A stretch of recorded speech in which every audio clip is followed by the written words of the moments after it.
All right. I think that's better. I don't hear like an echo this time. I'm so excited because this is gonna be a good show, and it's gonna be representative of the fellas and the ladies. But I really wanna really get up in here. Let me find. There we go. All right. Okay, good. Yes. I was like, that echo just wasn't it. I knew I was hearing it, and I thought I wasn't going crazy, but I'm not. So Q, I got my paper and my pen tonight.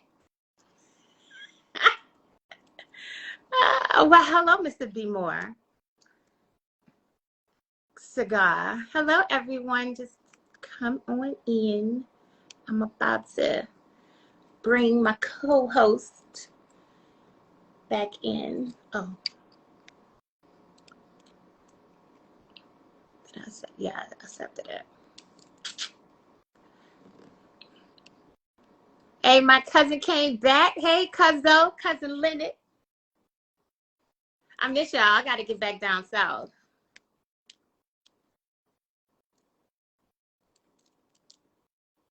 I'm letting you back in, Duane.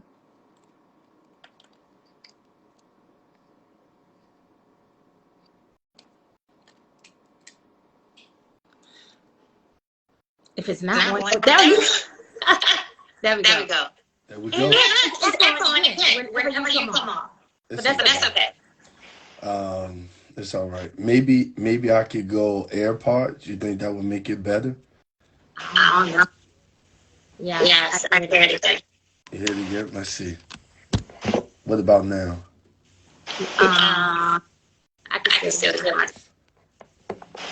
You got AirPods? Oh, he said, well.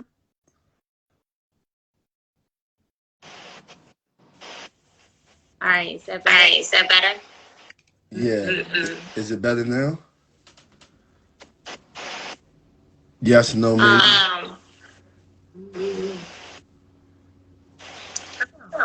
You're good. You're good on my end. It's the staticky problem that's happening. But I guess we can work that. Yeah, you good now. All right. Y'all tell us in the comments, is she good? Do you have AirPods? Yeah, right. Do you have earphones or AirPods? Yeah. Go get them. Go get them. I'm telling you, this is probably what's gonna make the difference. AirPods. Yeah, go get either earphones or your AirPods, whatever you have that can come into the. And I think it's gonna take away the echo on your end.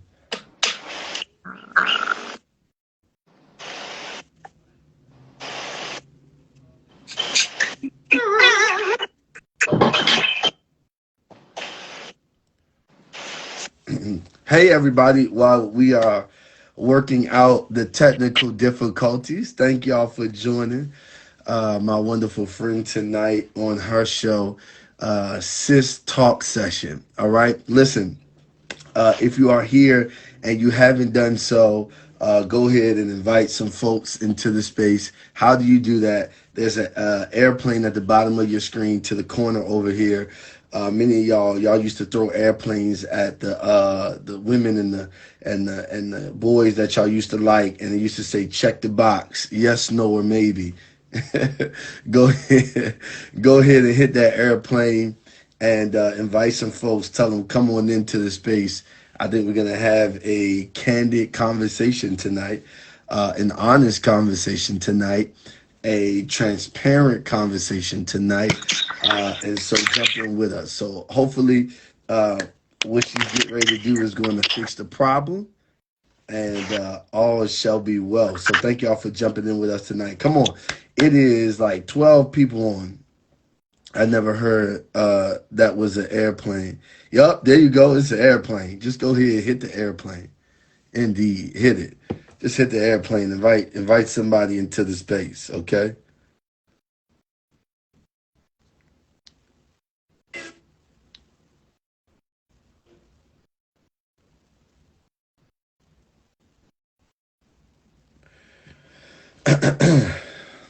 All right. Thank you guys for joining. We're just waiting for the co-host to come back. I don't know. Uh, Her thing is buffering tonight. It must be on one tonight. Let me know where y'all. You all right? I don't know. All right. I think we got her.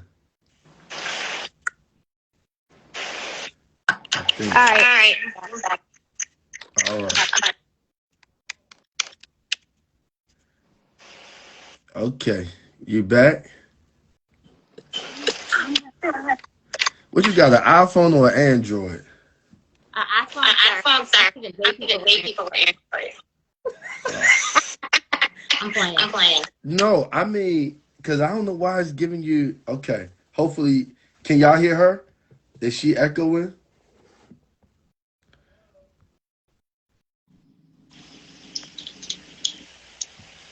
I Yeah. think. I think they can Is hear that you better? now. I can still hear it. We're gonna have to work through it. Did you put your AirPod? Did you put your earphones in? Hold up. That's the reason why you probably Yeah. still hear it. You gotta put the earphones in. All right. Are they connected? Okay, so do y'all still hear echo? Are your earphones connected to the live? Yeah. Yeah, I'm not hearing it on my end. You sound good on my end. Um, well, that's okay. Okay. We're just trying to Let me push see through. something. Yeah. No, I can't hear nothing from you at all. Yeah, I muted myself, but did you hear the echo? Mm-mm. I'm gonna mute myself. If you don't hear the echo, I'll unmute when I need to talk. Okay.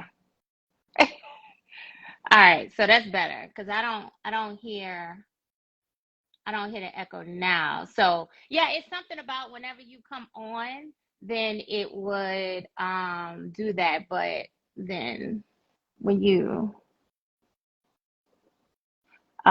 somebody was saying it might be the feed, but okay. Hey Rudy. All right. So I am so honored to have Duane here today.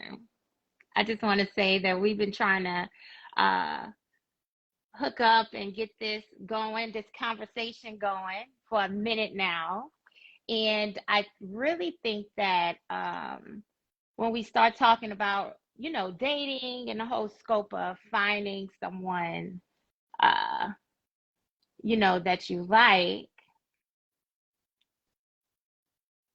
I'm sorry, I'm reading, I'm all in the comments too. But finding someone that you like, you want to know, really, the process is different for everyone, right? I have friends that go through the process and hate dating. Unlike myself, I like the process of dating. I like meeting new people. But because I'm an extrovert, so it's kind of different for me. Like I like dating. Like I like meeting, even if it doesn't work out, that's fine with me. I just like, building relationships and meeting people. But some people really, really hate the idea of dating. And sometimes as women, because I just want to give a preface though, Duane. I am super organized. I'm an educator. I like things to be structured. So I attempt every milestone in my life or everything that I have to do, I do it in an organized fashion. And I also attempt dating in that fashion too, right? Because I think that's important. When you're buying a car, you're organized, hopefully. You're not just rolling on a car lot, right? Looking for something. So I like to make sure that what I'm doing, I have a cyclical process and it doesn't have to be exact all the time because I know there's a margin for error. But I like to prepare for things. So a lot of people on my previous lives and on Sis Talk Show, Sis Talk sessions, they don't really care for my process of organization. And I have a list of things that I like, right? Things that I'm looking for. So being said all that, that was the preface. The title of the show is what I got versus what I asked for, or what I asked for versus what I got. Um, do you really think that we can be prepared when we're looking for our soulmate? Um, let's start there. Is that we starting kind of heavy coming out the gate, huh? Right, right. Right. Yeah. You know, first of all, I would have to examine the word soulmate, right? I don't know if I necessarily believe in soulmate versus longevity mate, right? Um, Ooh, one, because, and not to be super deep or analytical, one is because I believe I'm a Christian, and so I believe that your soul can only, go a couple places, right? When we talk about soulmate, I cannot necessarily subscribe to it only because many of us have been married one time and we thought that was our soulmate, right? Or we thought that was our longevity mate, and we found ourselves in a space. And I've never been married before, but I've been in, neither. yeah, I've been in some relationships. I just like to pre-reference stuff because folks, are listening. I want to be well-rounded in my conversation tonight. Yeah, I've, to say soul would imply um, that there can be no one else, when the reality is, in anything that we do, there is a decision and a choice, right? And what happens when two people do fall in love and one makes a decision to say, this love is not what I want anymore, right? And so now you have to move on to someone else. So for me, the soulmate part is what I wrestle with. But I believe that the longevity, you're finding a mate that fits you for the longevity, someone who can fit you through different turns and seasons of your life. So I'll park right there and kind of let the conversation develop, and you'll hear kind of why I believe what I believe. Okay, Okay, so so what what about, about? I don't want to hinge, like, I don't want to sit on the word soulmate, right? Because if you're just looking for your person or companionship, I think too many people, I think we dive too deep. We give it too much of a large context when we start talking about soulmate. But when you're trying to find your person, right, that you want to move through life with, um, my thing is, do you believe, because I know you have more of a spiritual aspect um than I do, right? But I think that you get what you put in. Right? I think that a lot of times people don't want the guy that, or the woman that's not prepared. I believe that a man needs to be prepared for me because I'm prepared. All right. And with preparedness comes a better result. That's what I like to think. But sometimes, um, they say the cliche is you're not in control of who you fall in love with and all this stuff like that. Um, Talk about that. Do you really think that we can really prepare or manifest this woman or man that you really want? So help me understand the context of the question. Just let's color this a little bit so that I can answer from a precise place. Your question is: do you think that a person can prepare themselves for their mate or significant other? Right. And Right. do And you do you think the think the preparedness preparedness hmm brings brings about about a a sense sense of of being being like like super super picky? picky? Um, and Well, sometimes you come across the table. Okay, you can be really structured. okay. So, all right, ladies. So everybody don't get access to me, right? And I hopefully you guys set that up where every guy that holler at you, they shouldn't get access to you. They shouldn't get your phone number. They shouldn't be meeting your children. They shouldn't be in your house. They should not be sitting at a restaurant. I mean, sitting in a restaurant with you. I just believe that that person should be vetted. I believe that if you are of high caliber, then the guy you're looking for should be of high caliber. Go ahead. I want to do something so that we can so I can get locked in. I'm gonna try from my other phone. So Okay. I want you to accept me real quick, Okay. and then I'm gonna shut this one off and see if we still have that same echo problem. You ready? You see Yeah. me? Yeah. Okay.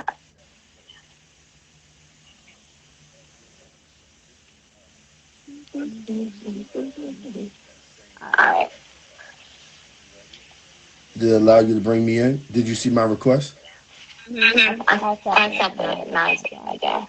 Because I don't see it loading.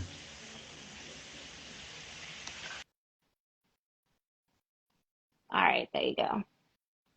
He's gonna come back. Here we go.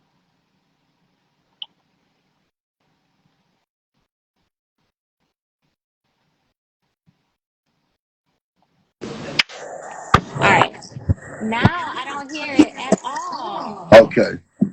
This a Yeah. 14. This a 14. This a 13. Maybe the 13 got the maybe the 13 got the juice tonight. Right. So I can take these things out, right? But anyways, but go ahead. Yeah. So All so right. I was So just I don't want us to move too far away, right? I don't want yeah. us to. Well, I want us I'm to really actually get into this space. I'm asking specifically what are you asking so that I can make sure I answer from a correct place. So is your question is do you think that individuals should be prepared before they get to their quote unquote significant other Person. person? Person. All right, great question. So let's start right there so we can have some understanding here. So I do think that individuals should be prepared. Here is where I'm gonna kind of rip us up a little bit, and I'm gonna ask us a rhetorical question and say, what is preparation, or what does preparation look like to you? Right? Because I think that everybody has their own coloring stick for what preparation looks like. And can I be honest? I can't even say that an individual's coloring stick for preparation is necessarily wrong, right? But what I would ask them is this next question is when you are talking about preparation, why are you talking about that?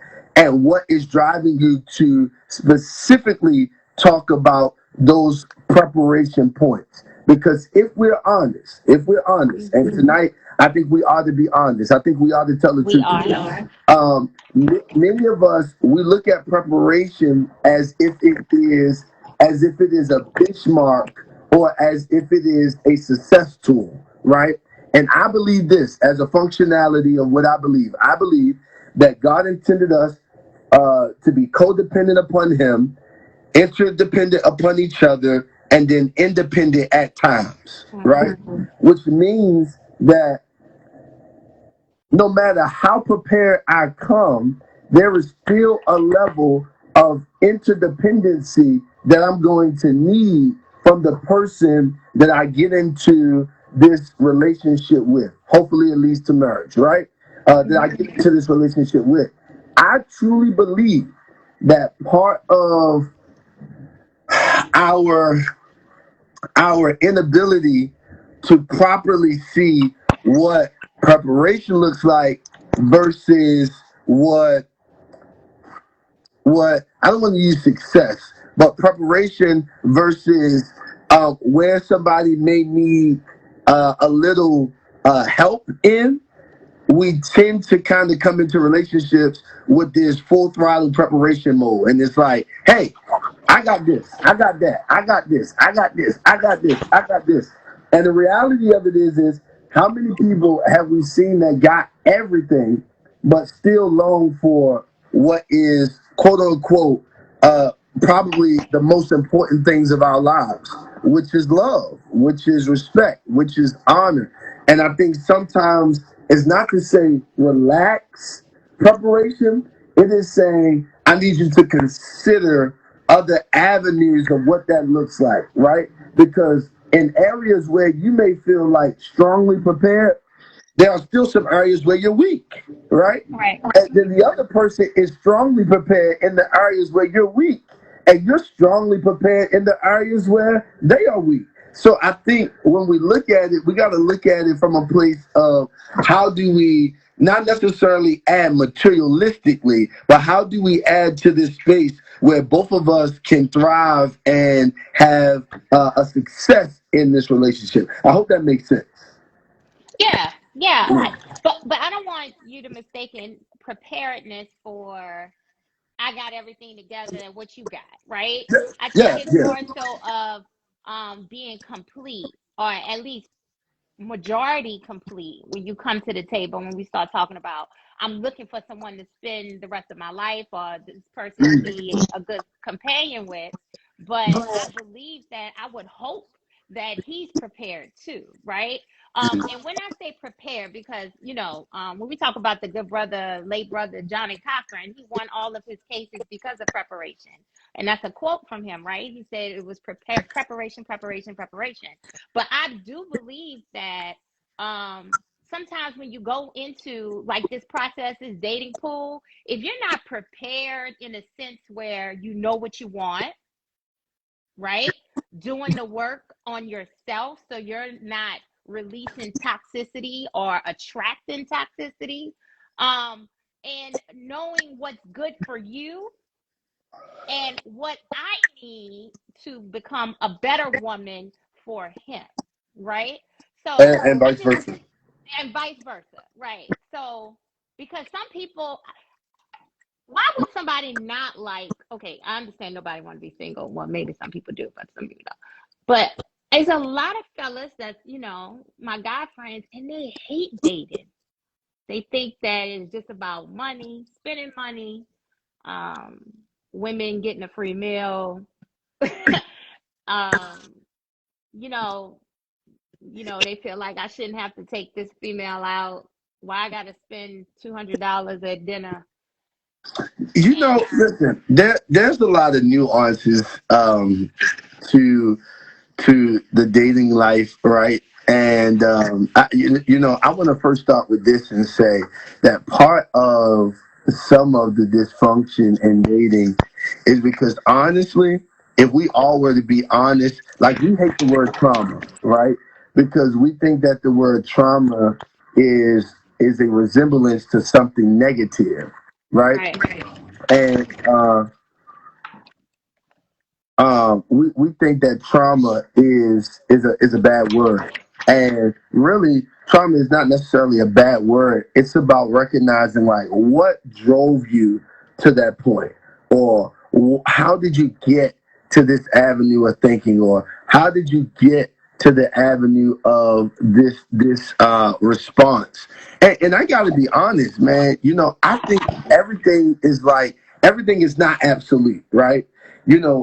While you have some men asking those questions because legitimately they've been taken advantage of, you have women who are asking these questions because they haven't legitimately been cared for, right? Like, and so like, cause like, let's really dive into this, right? You have some women who think that this date is supposed to be this grandiose, so roll out the red carpet Cinderella moment. And part of the reason why they think that, it is not because I'm valued at this. Like, yeah, we can tell ourselves that. The truth is, somewhere in our life, there was broken moments that made us feel like we weren't worthy. So now we need every moment to resemble that I'm worthy of this, that I need this moment. And then vice versa. You got a guy who asks you that question, like, well, why do I have to do this? And I think it's a legitimate question, but many of them probably have given to women like that who did not deserve it. So now they're at a place of trauma where it's like, no, I'm not spending $300 on this date for you know, for us to stop talking in 2 weeks, or for us to stop talking in 3 days. So the reality of it is I think that everybody has to deal with their context of why they feel a certain kind of way, and be honest about why they feel that way. Like, don't lie to yourself.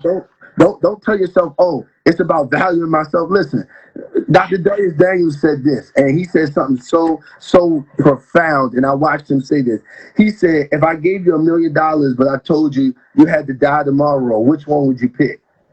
Everyone said, I would take my health. Exactly, which means health is valuable than money. He said, well, if I gave you $1,000,000 and told you that your mom had to die in a week, which one would you take? You would choose your mom over the money. So that means time is more valuable than money. In other words, I think that many of us, we've gotten our value system misconstrued, and we've gotten it misrepresented, because many of us have been through certain things that caused us to say, well, I'm gonna heighten my value. Well, I'm gonna bring my value up. And to bring my value up means that you have to respond like this, or he has to respond like that, or she has to respond like this. When the reality of it is they don't have to respond like that to value you. The value of who you are should come from within. When I wake up in the morning, somebody told me the other day, and I'm gonna shut up and let you ask your next question. Somebody said the other day, I posted something with Deion Sanders in it. Somebody told me the other day, he said Deion Sanders is arrogant. I said, no, he's not. He's confident in who he is. Whether he is the coach of Jackson State or not, he's sure of who and what he does. And I think sometimes in this society, we don't know how to handle that level of confidence, because we automatically assume that it is a level of arrogance, or a level of trying to be something more than what they are. So I think the first thing we got to do before somebody else can show us a value in a steak dinner, in a vacation, or in any of this, the first thing we got to do is come to a place within ourselves where we value ourselves first at a level, and then it will help us be able to weed out who is authentic and then who is not.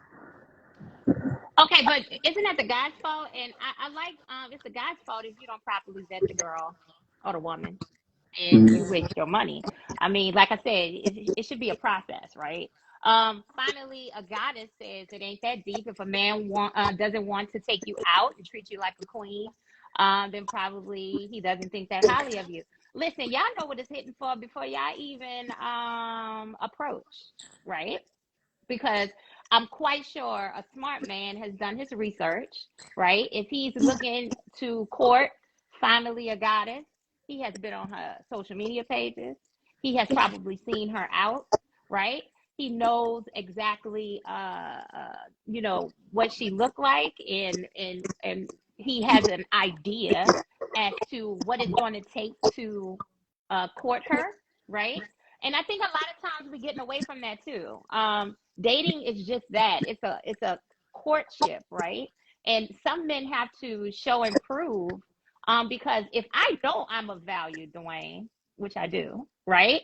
Then value recognizes value, right?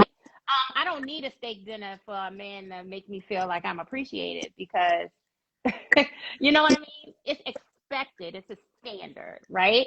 Um, So I agree, but I disagree with the fact of you saying, some people don't have to, women shouldn't have to, well, not women, but men or women shouldn't have to rely on a level of treatment, because people will treat you how they feel about you.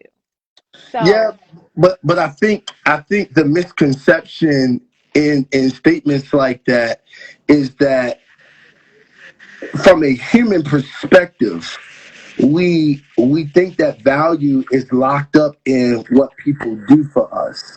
And right. the truth is, and this is how I know the statement doesn't stand true, because I would ask any woman that's watching this, how many people have you dated who have treated you, aka like a queen, but they did not value you. They did not value who you were as a woman. Let's be clear. There are a lot of people that can value you through stuff, but they don't value you.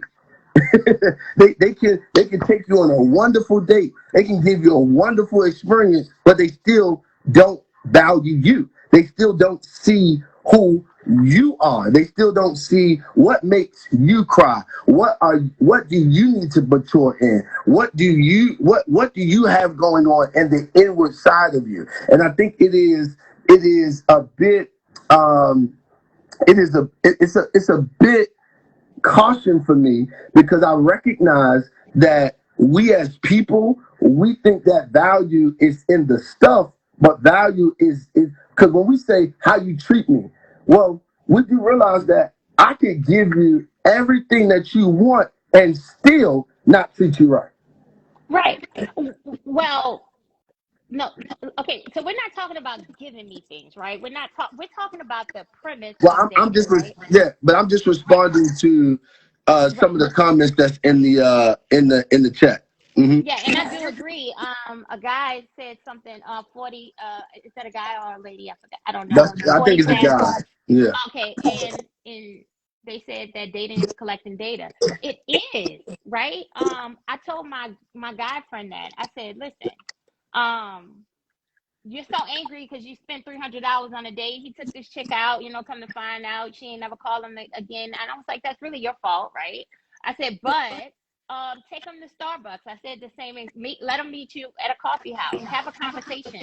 Stop texting and actually pick up the phone or FaceTime. You got to. I don't go to a restaurant with any guy because I'm not wasting my time. My time is precious, right? But Oh, I'm not going to a wait, restaurant. they said they're female. We apologize. Oh, I'm sorry.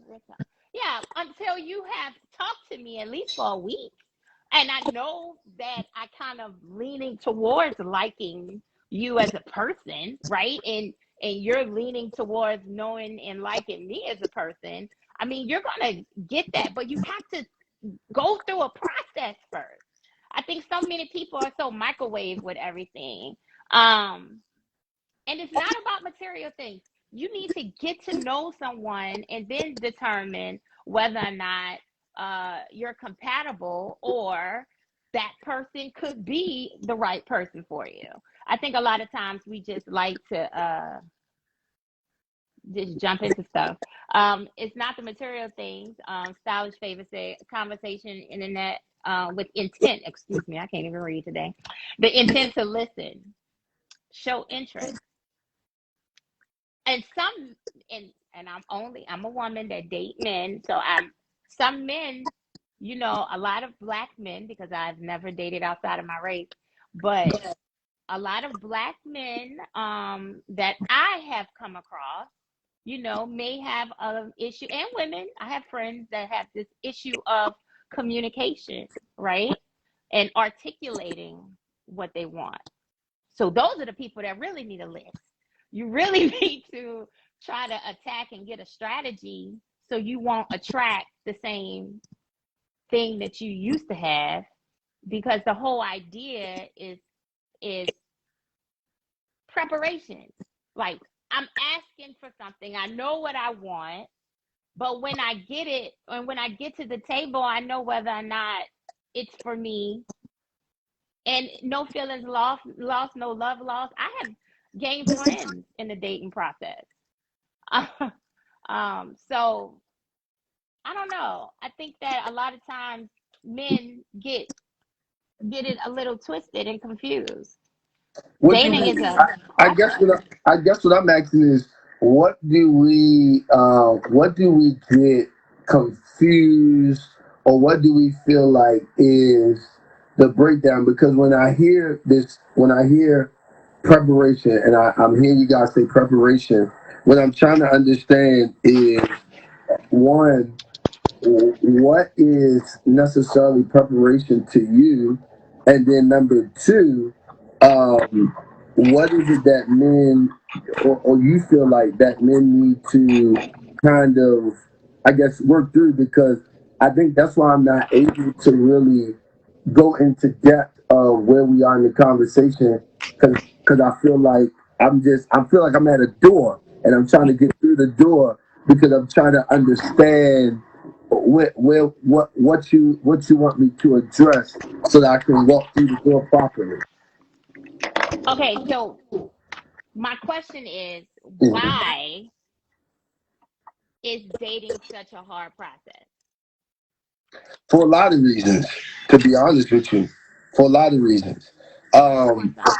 Mhm. when you talk about dating, and someone said it in the chat a little earlier, dating is nothing more than collecting data, which means number one, if I'm collecting data, I do not have to subscribe to your context of what you think dating is, nor do you have to subscribe to my context. And what do I mean by that? Some people feel like when a person starts talking to them, that they should talk to them every day. Wrong answer. I'm not obligated to talk to you every day because we're collecting data, right? We're not we're not, yeah, I know we don't like this kind of conversation, but that's why I wanted to make sure I understood what y'all was asking so I can shoot right through that door. Because, I have no problem with shooting through the door and can prove it contextually, okay? Huh? I hear you. Yeah. Yeah, and can prove it Okay. So, contextually. that's a good Because one. because if I am collecting data does not mean that I have to subscribe to talking to you every day. There is a difference between dating and a relationship. And part of our problem in dating is we want a relationship while dating. I just felt my second win. I'm here for it now. I felt my second win. I felt my Okay. second win. Okay. Hold Be- up. Hold up. So, There's a let's put in difference. the comment section. How do you collect data without conversation? I agree. Ladies, It's simple. It's simple. if he Watch ain't this. calling me every day, and Watch he, this. Watch this, because I don't have to call you every day to have conversation. If I call you 2 or 3 times a week and we have a good conversation, that's 2 or 3. conversation. And this is why I like this. This is why we got to get down to it. The truth is, many of us, in the getting to know a person, we have an expectation that we would like to meet. The reality is in dating, because if dating is collecting data, that means you, the woman, have a right to collect data.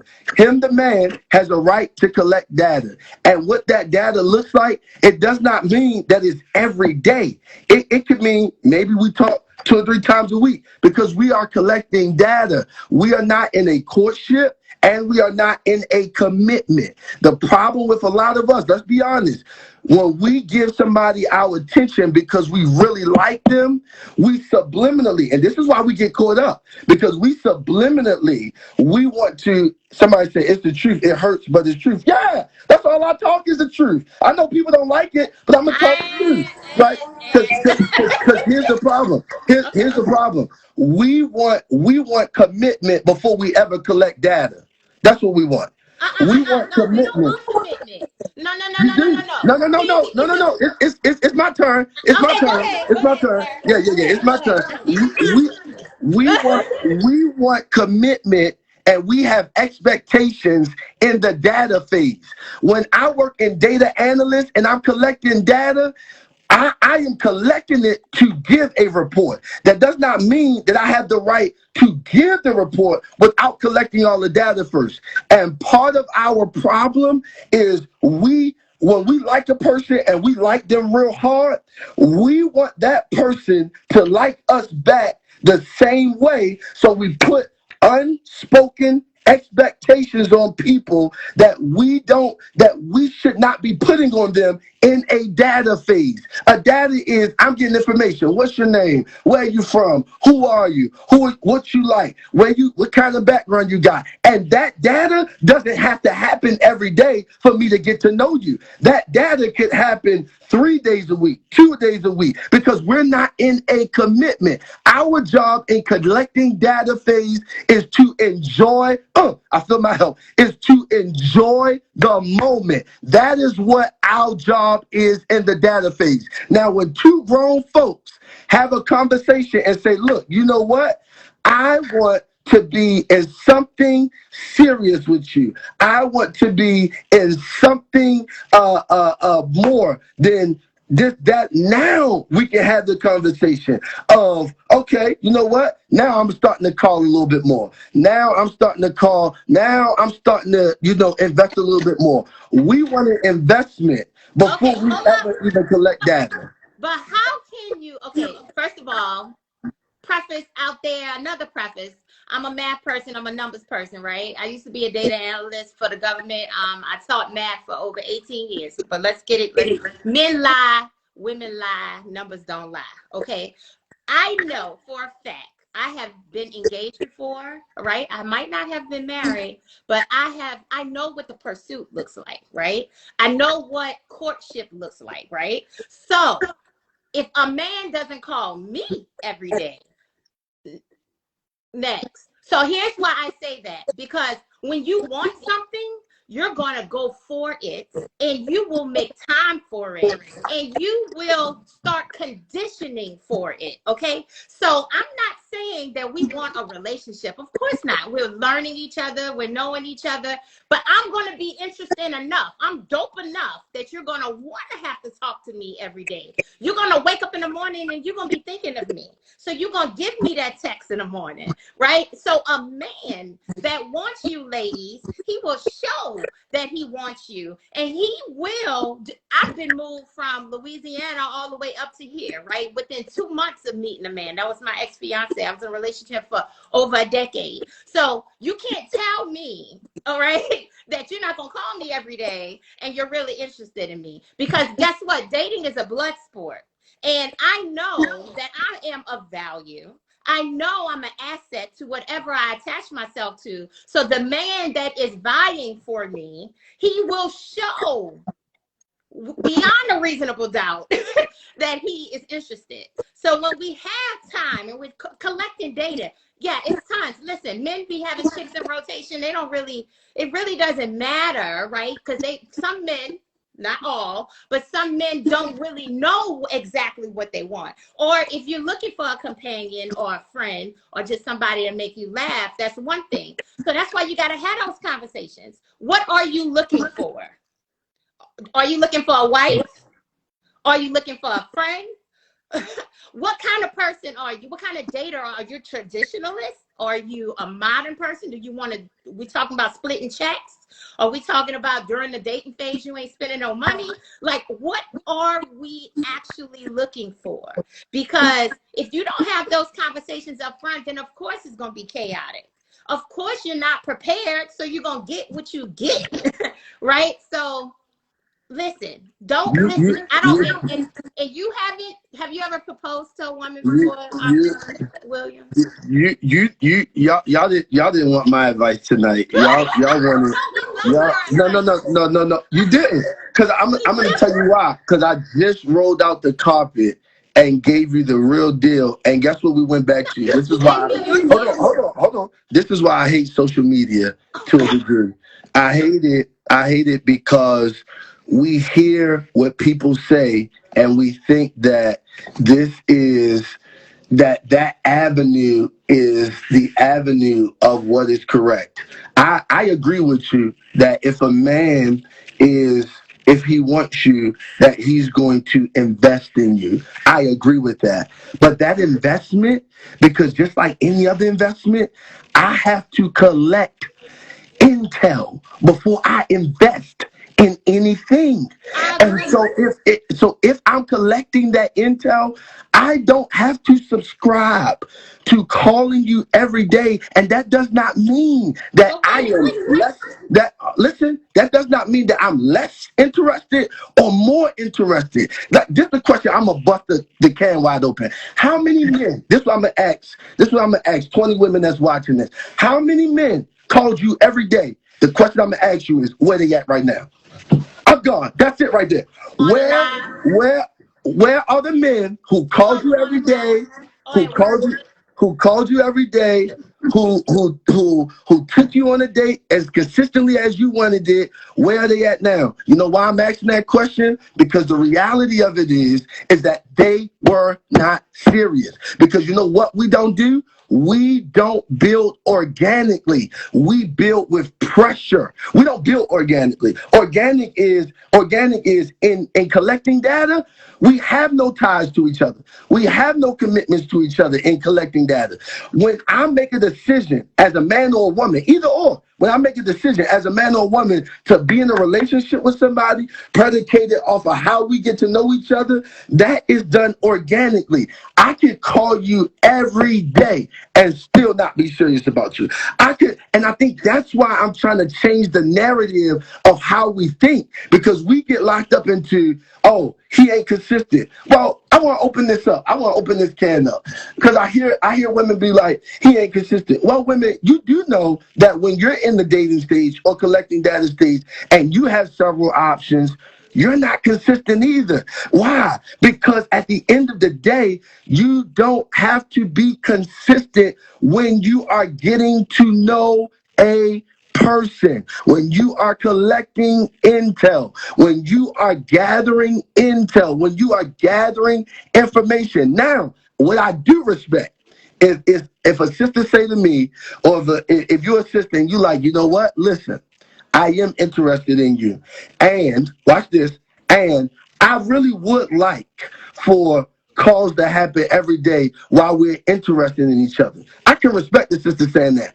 But on the flip side, he could say, no, you know what? I want to take it slow. So slow for him could be calling you Monday, Wednesday, and Friday. He may not, because guess what? He may just want to see how he enjoys the conversation with you, and vice versa. If a woman says that to a man, they just want to see how the conversation is going before they begin to invest further. And I think that is our number one problem as human beings. We want stuff to be on our schedule, when we wanted to be, how we wanted to be it, and we're not realizing this is why some of this is a recurrent cycle, because we don't have the patience to say, you know what? Listen, if it becomes, I tell women all the time, if it becomes too long for you, you have the right to excuse yourself from the situation. You have the right to walk out of that situation. But however, I'm not coming into a week of knowing you with a demand of you want me to call you every day. Because I'm going to tell you right now, from Dwayne's mouth to the ears that's listening, if you think that I'm calling you every day and the first week of knowing you, it ain't happening. It ain't happening, because I don't have to. Because, and that doesn't mean that I don't value you, right? That doesn't mean that I don't value you. That doesn't mean that I don't respect you. That doesn't mean that I don't think that you are a beautiful queen. I don't have to, because I'm getting to know you. When I decide to say I'm going from getting to know you to dating you, yes, we could be more consistent. Okay, and I feel you. I think it's whatever the woman prefers. All right. And guess what? I totally agree. I agree. Because every woman is different, and every woman has been through. Okay, so let's be real, because we want to keep it real. I'm gonna just be real. Are you reading these women agreeing with me? Are you reading these women agreeing with me? I just want to know if you read these. No, the women agreeing with me too. So let's be real, sir. No, three women agreeing with you. I told them up. See, we playing talent. Now let's be honest. Listen, your service said you shouldn't have to call a woman every day, and that does not give a notion that you're interested in her if you call her on Tuesday and Sunday versus every single day. Whatever floats your boat and makes you feel warm and fuzzy inside, that's totally up to you. But what I'm saying is, just like Beauty Mark said, to each his own. I agree. Now, once you engage with someone, okay, I'm an educator, so everything is about engagement and then collecting data. But you can't really collect the data. The data is going to be skewed if you don't have the proper engagement, if the elements are not aligning. So you have to collect the data. But my thing is, when you start saying, okay, engagement is happening when I interact with you. I didn't hear you. Engagement is happening when I interact with you. You see what I'm saying? You keep painting the picture. You keep painting the picture for like, you're not letting me talk. It's got to be like this. But engagement happens the minute I start talking to you. So that engagement does not have to be every day. No, it doesn't have You're to be. making It engagement can every be day. Let's engagement. Levels let's of get the definition engagement of the word. vary per person. You can be dating 2 or It's not the 3 word of, that's not the same definition of time, engagement. and your level of engagement for all 3 women will be different. What I'm saying is your level of engagement is equal to your amount of interest. So if you are interested And in a particular, I'm saying and we're that's not saying you false. have to call me every, Yeah, you got to call me and I'm every saying, day, I'm but saying some women may that's not think that false. way, Dwayne. I'm saying that's false. The statement that you said when your level of engagement is the level of interest, I'm saying that's false because if I am a I never person, said, I you just said said that. for Catherine Lewis, right? If he is interested in me, all right, because you're dating according Ooh, to your standards, yeah. and whatever my standards are non-negotiable, right? I know what I bring to the table, right? So my thing is when you start talking about engagement, are you actually compatible, or is the chemistry there? It can vary, because if he's not really into me like that, he's not gonna call me like that. So every action that you don't listen, and listen, every action that you show, right, is a direct relation to how you're thinking. So if I'm not that into you, or ladies, if he's not that into you, he's not really gonna call you. He ain't checking for you like that. So I don't want you to believe in your mind that you are in this dating pool and you don't have to show a particular level of interest for a woman, because it's a blood sport. It's made the best man win. So if you're not calling me every day, that's just my thing. If he's not checking for me every day, if I don't get a text, at least a text from him every day, or some type of communicative tool that we're using, like, what are you doing? Because you're in pursuit of me. And I don't know if men out there, and I'm only could speak for myself, but I think a lot of times we tend to, because I hear a man say, a man told me once, I'm the prize. No, you're not. Right? You're a good guy, but if you're a man, if you're formulating this idea that you're the prize and she's supposed to pursue you, and I'm not going to have to put in the work to get this, then you're going to lose every single time, or you're going to lose out on something that could have been good or beneficial for you. So a man can call you every day. Yes, we're not crazy, right? And still not be serious. That's true. But it's a level of interest. When you like something, you want something, you study it and you apply pressure, period. So if he's not into you, he's not into you. He's not even gonna call you.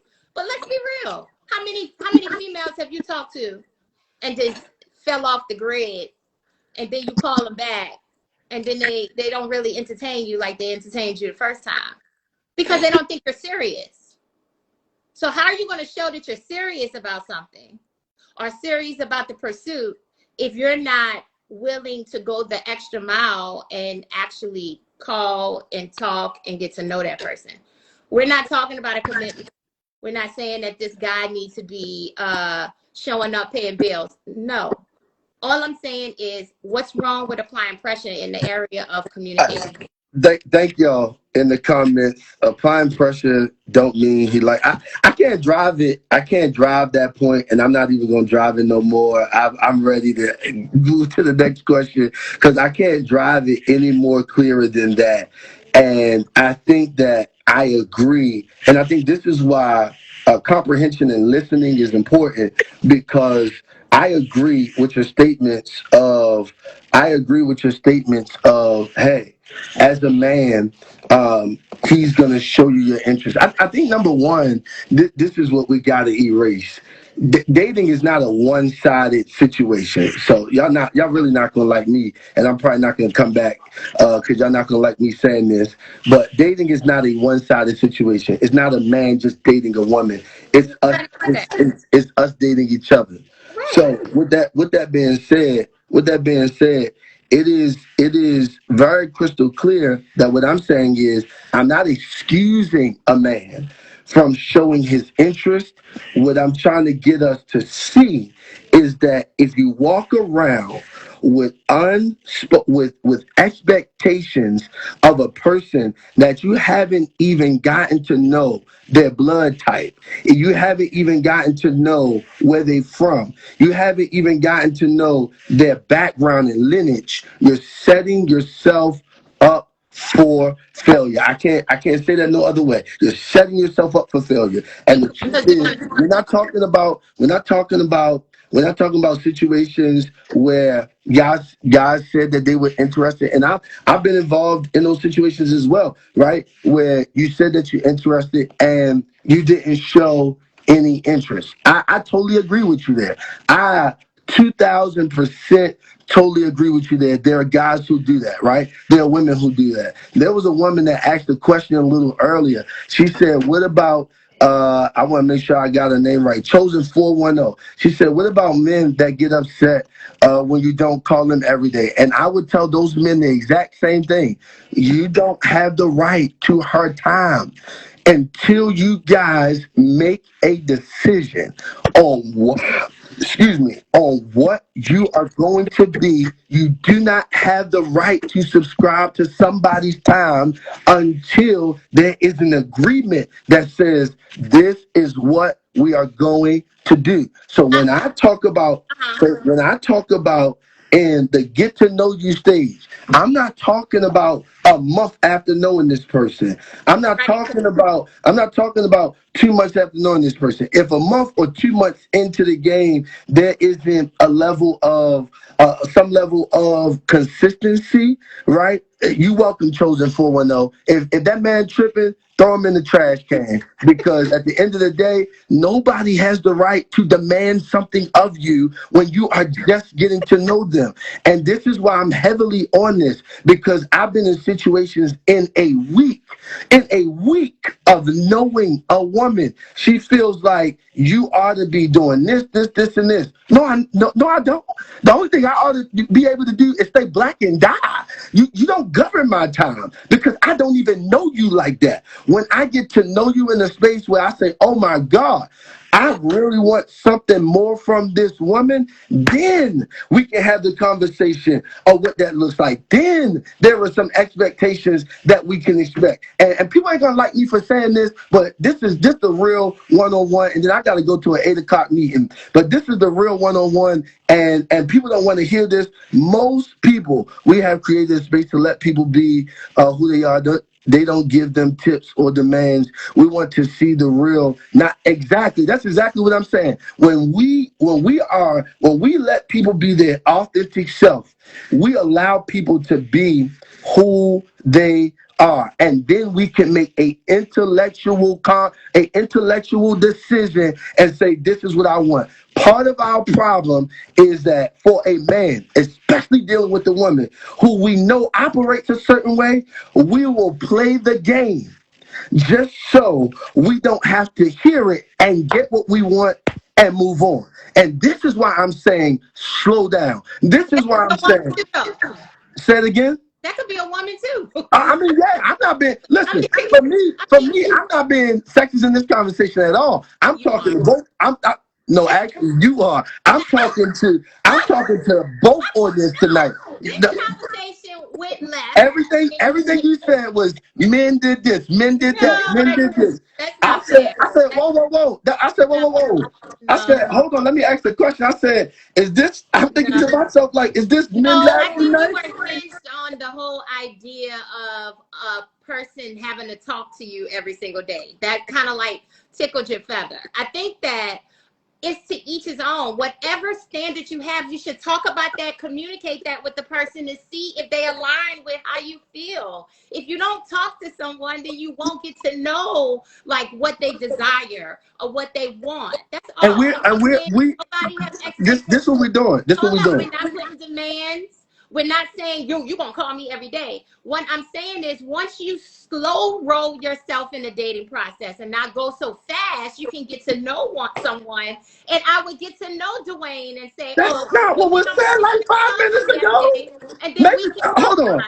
Hold on. Maybe my hearing is a little messed up, because that is not what was said. And you know I'm an ex-cop, so I remember this entire conversation. That's not what was said 10 minutes ago.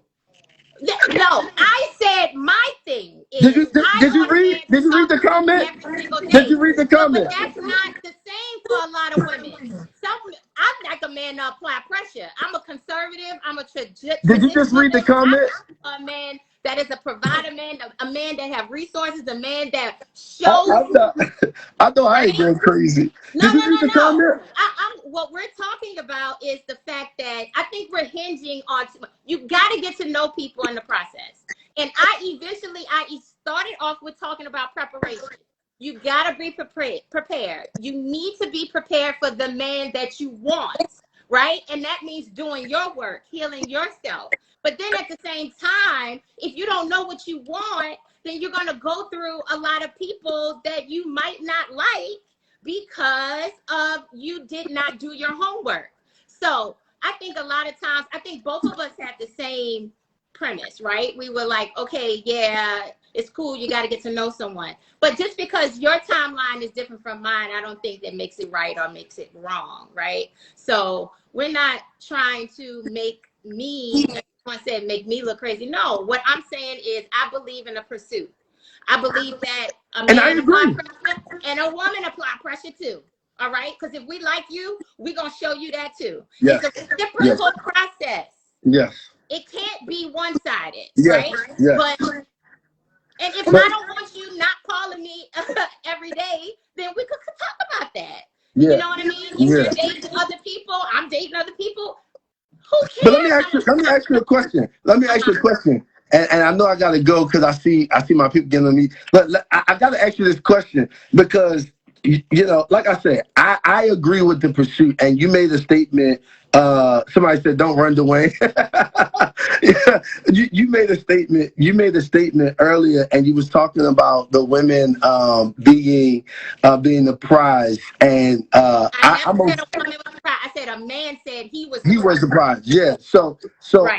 I want to back up, and I will agree with you that I don't believe that a man is a prize. However, I'm telling you what he said. Yeah, no, I know, and I'm just responding to that. I know.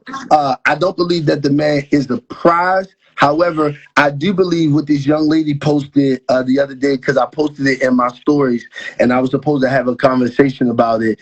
And what I was talking about was, she said, "Ladies, we are the prize, but he is the." Hold on, give me 2 seconds. It's in this phone, so I don't want to swipe up, because if I swipe up, it's going to pause. But she said he was something. And I absolutely agree with that statement, because essentially what I believe is that part of our problem, and it is what I was drawing up earlier, right? What I was drawing up earlier was part of our problem is this notion of success. We don't want relationship. What we want is dominion. Just for free. And I'm going to exit. We want dominion. Men and women, we want dominion. We don't want relationships. Relationships come with a level of sacrifice and understanding. Relationships come with a level of compromise. Relationships come with the level. Hold on, let me finish my point and I'm done. In that lasted longer than 2 or 3 years, where you had to actually show that. Let me finish my thought. How can you say what relationships are if you haven't had one? I've had a couple that lasted longer than 2 years. So what I'm saying is, at the end of the day, that's what relationships are. our number one problem in this ego-driven world is that we define ourselves by what we have. So we make statements, and people don't like this. And I don't give a, I don't care. I'm from Baltimore. I don't care. At the end of the day, people want to subscribe to their success and not to a relationship because we're ego driven. So men, we make statements like, she gotta be like this to be with me because I got this, this, and this. And guess what? It don't matter. Women, oh, I'm a boss. I'm a boss. I'm a boss. I'm a boss. He gotta be with me. He gotta be a boss. And guess what? You've still been single for the last 15 years. So this is the kind of stuff, oh yeah, I'm turning corners. I don't care who likes it. This is why we are single the way that we are. Because we are, not because we aren't talented, not because we don't have abilities, but because we are selfish. We are selfish individuals in this world. And until we stop being selfish, until we stop being about ourselves, everything about us, the person got to be, no. What we have to be is compromising. What we have to be is balance. What we have to be is understanding. And this is the reason. And I'll leave with this. At the end of the day, what I've learned. No, it's a meeting. It's a meeting. They're coming into the meeting. I'm letting them into the meeting now. At the end of the day, part of our problem is that we are selfish and we want what we want, how we want it, when we want it, and we don't understand the cost of a relationship. I know many people don't read the Bible, and that's all right. I subscribe to it. When Adam was in the garden, notice Adam never asked for Eve. What God did was he looked down at Adam and he said, Adam, you know what? You're a nurturer. You're taking care of the garden. You over here taking care of the animals. He said, you know what? I'm going to send you help.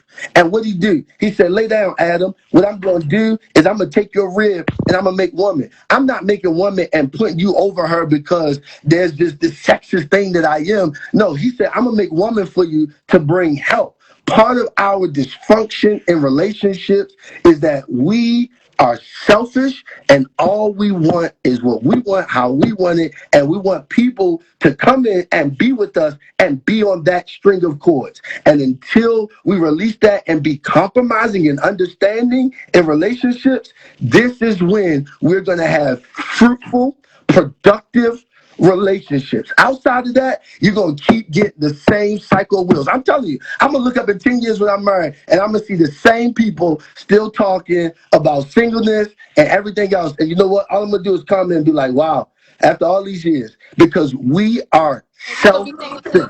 No, I ain't going to be single. I'm out of here. I'm out of here. I got to go. Thank you. Let's have a part 2 sometime soon. Okay. All righty. Ketasha. Well, I agree that you got to be, but fellas, you got to apply pressure first because this is I don't understand why it's so difficult. But you know what? I'm not going to prescribe to something where a guy that hasn't been in a successful relationship, you can't really tell me how the dating game's supposed to go. And I haven't seen you married before. I haven't seen you learn from your divorce. I haven't seen you in a loving relationship. So, I mean, I'm just saying, like, at the end of the day, if anybody want to come on, you can come on. This is great dialogue. I like to hear a man's perspective because I know a lot of times,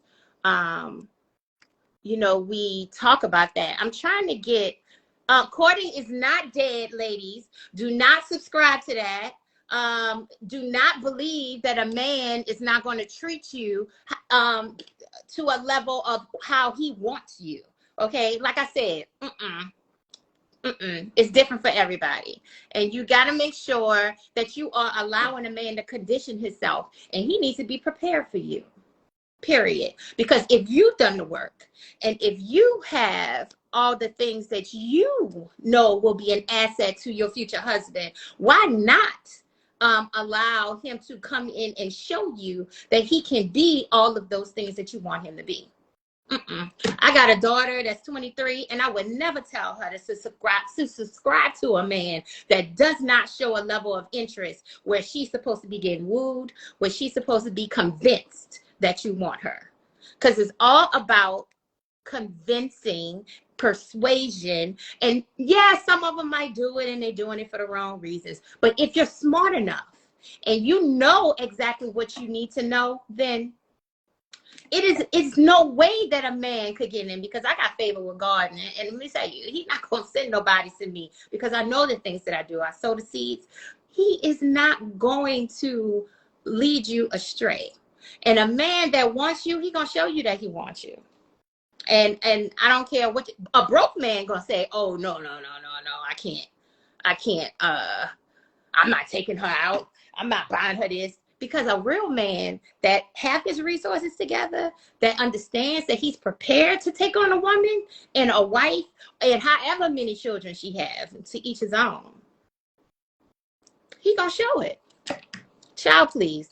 But I'm kind of like, I don't know. I feel kind of like disappointed, because I thought it was going to go a different way. But maybe, if any ladies want to come on, y'all want all fellas, I don't know. I kind of got disappointed. I was like, oh, I thought the conversation was going to go here. I just want us to understand that, Ketasha, I don't know why it's not letting you in. I keep accepting your request. Hey, Miss Winbish.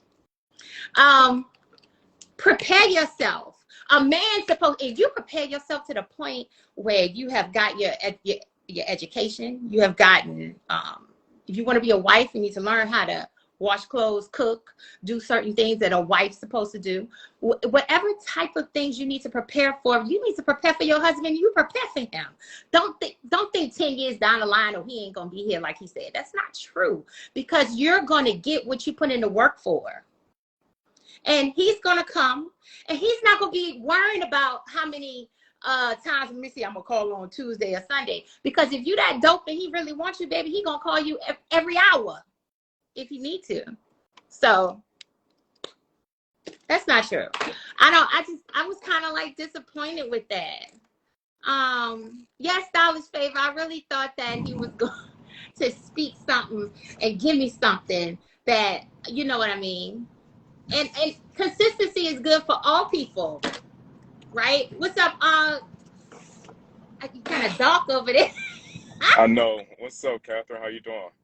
I'm fine. How are you? I'm doing very well. It's good to see you. I miss you. I haven't seen you in a long time. I know. So tell me what you think. No, I think it's facts, but I've gone through a transformative period in my life these past couple of years, as you know. And the first thing I'll throw out there, I mean, I like what Duane was saying. It was strong, but I think to kind of collaborate and combine what both of you guys are saying, I'm 34. And I think one of the things I learned, not from my mom, but you and other Black women, is getting your house together first. I think a lot of men, and especially my own people, Black men, our house is messy. And I think that, one of the things I had to sacrifice and do was I sought therapy. I actually, I'm open to tell people, like, I actually reflected on myself to say, yo, am I even prepared for a relationship? I can't talk about marriage if my pockets are not right. I'm looking at the wrong things as far as what I want and my goals and ambitions. As you know, they need to be respected, right? And then if I'm gonna respect a woman, I think that as a man, we have to respect ourselves first. So I think even before you get to that point where you want to even show a woman, that you're interested in her, make sure that, your house is together first. And even for women too, I'm asking now, I'm dating and in a solid relationship. And I asked some very critical questions, like, what were your parents like? What was your relationship with your father? What was the relationship with your mother? Because what I'm realizing, I'm a father too, and I'm proud of that, right? I don't want to raise my children in a circumstance that is going to hinder them from growing. And I'm very mature enough at this stage right now to know how to say no, to know how to walk away and say, you know what, this isn't for me. So, really, I think the main thing is, especially in dating today, we're not really put together ourselves, and I think that's because that comes from past trauma. Yes. I think that comes from unresolved issues and holding on to grudges, but also not being kind to yourself too, and saying, "Hey, I didn't get the respect that I deserved, when I was in such and such marriage or relationship." Yeah, I agree. And I think that somebody mentioned that in the comments. They said people go into relationships looking to be completed versus being complimented to change. And I agree. Like, sometimes you have to step outside and evaluate yourself and what your process is. I am no psychologist like Miss Wimbish, but I do know that with every task that you're trying to complete, you need to have a plan, right? And if your plan is to get a woman that will take care of your children and take care of you, Justin, right? Then you need to make sure that you're able to take care of that person too, right? Because it's reciprocal. I'm not saying that. Now, Justin, you're 34, right? 35, 34. And have there ever been a woman that you thought was just like your chemistry, like y'all just connected within just meeting the person, you know what I mean, or the first date or however, that you did not want to talk to her every day? Yeah, of course. I think you liked her. Did you want to talk to her every day? Oh yeah. I mean, and we all run into that, right? I mean, especially when it comes to things you're not used to having. Yes. But I mean, one thing that, like I said, I had to come to terms with was just because I wasn't used to having it doesn't mean I need to have it. Right. I mean, it's the same thing about, our spending habits in this country, right? Just because we got the money, do we need to spend it? Right. And if we got the money, does it have to be the most expensive thing? And it goes into the relationship. So yes, I mean, I've been courted, in many situations where, I've met a woman, vibe with her so well, and I'm like, man, I want to always talk to her. But then I'm like, what am I talking about? What's the progress? What is my purpose? Right.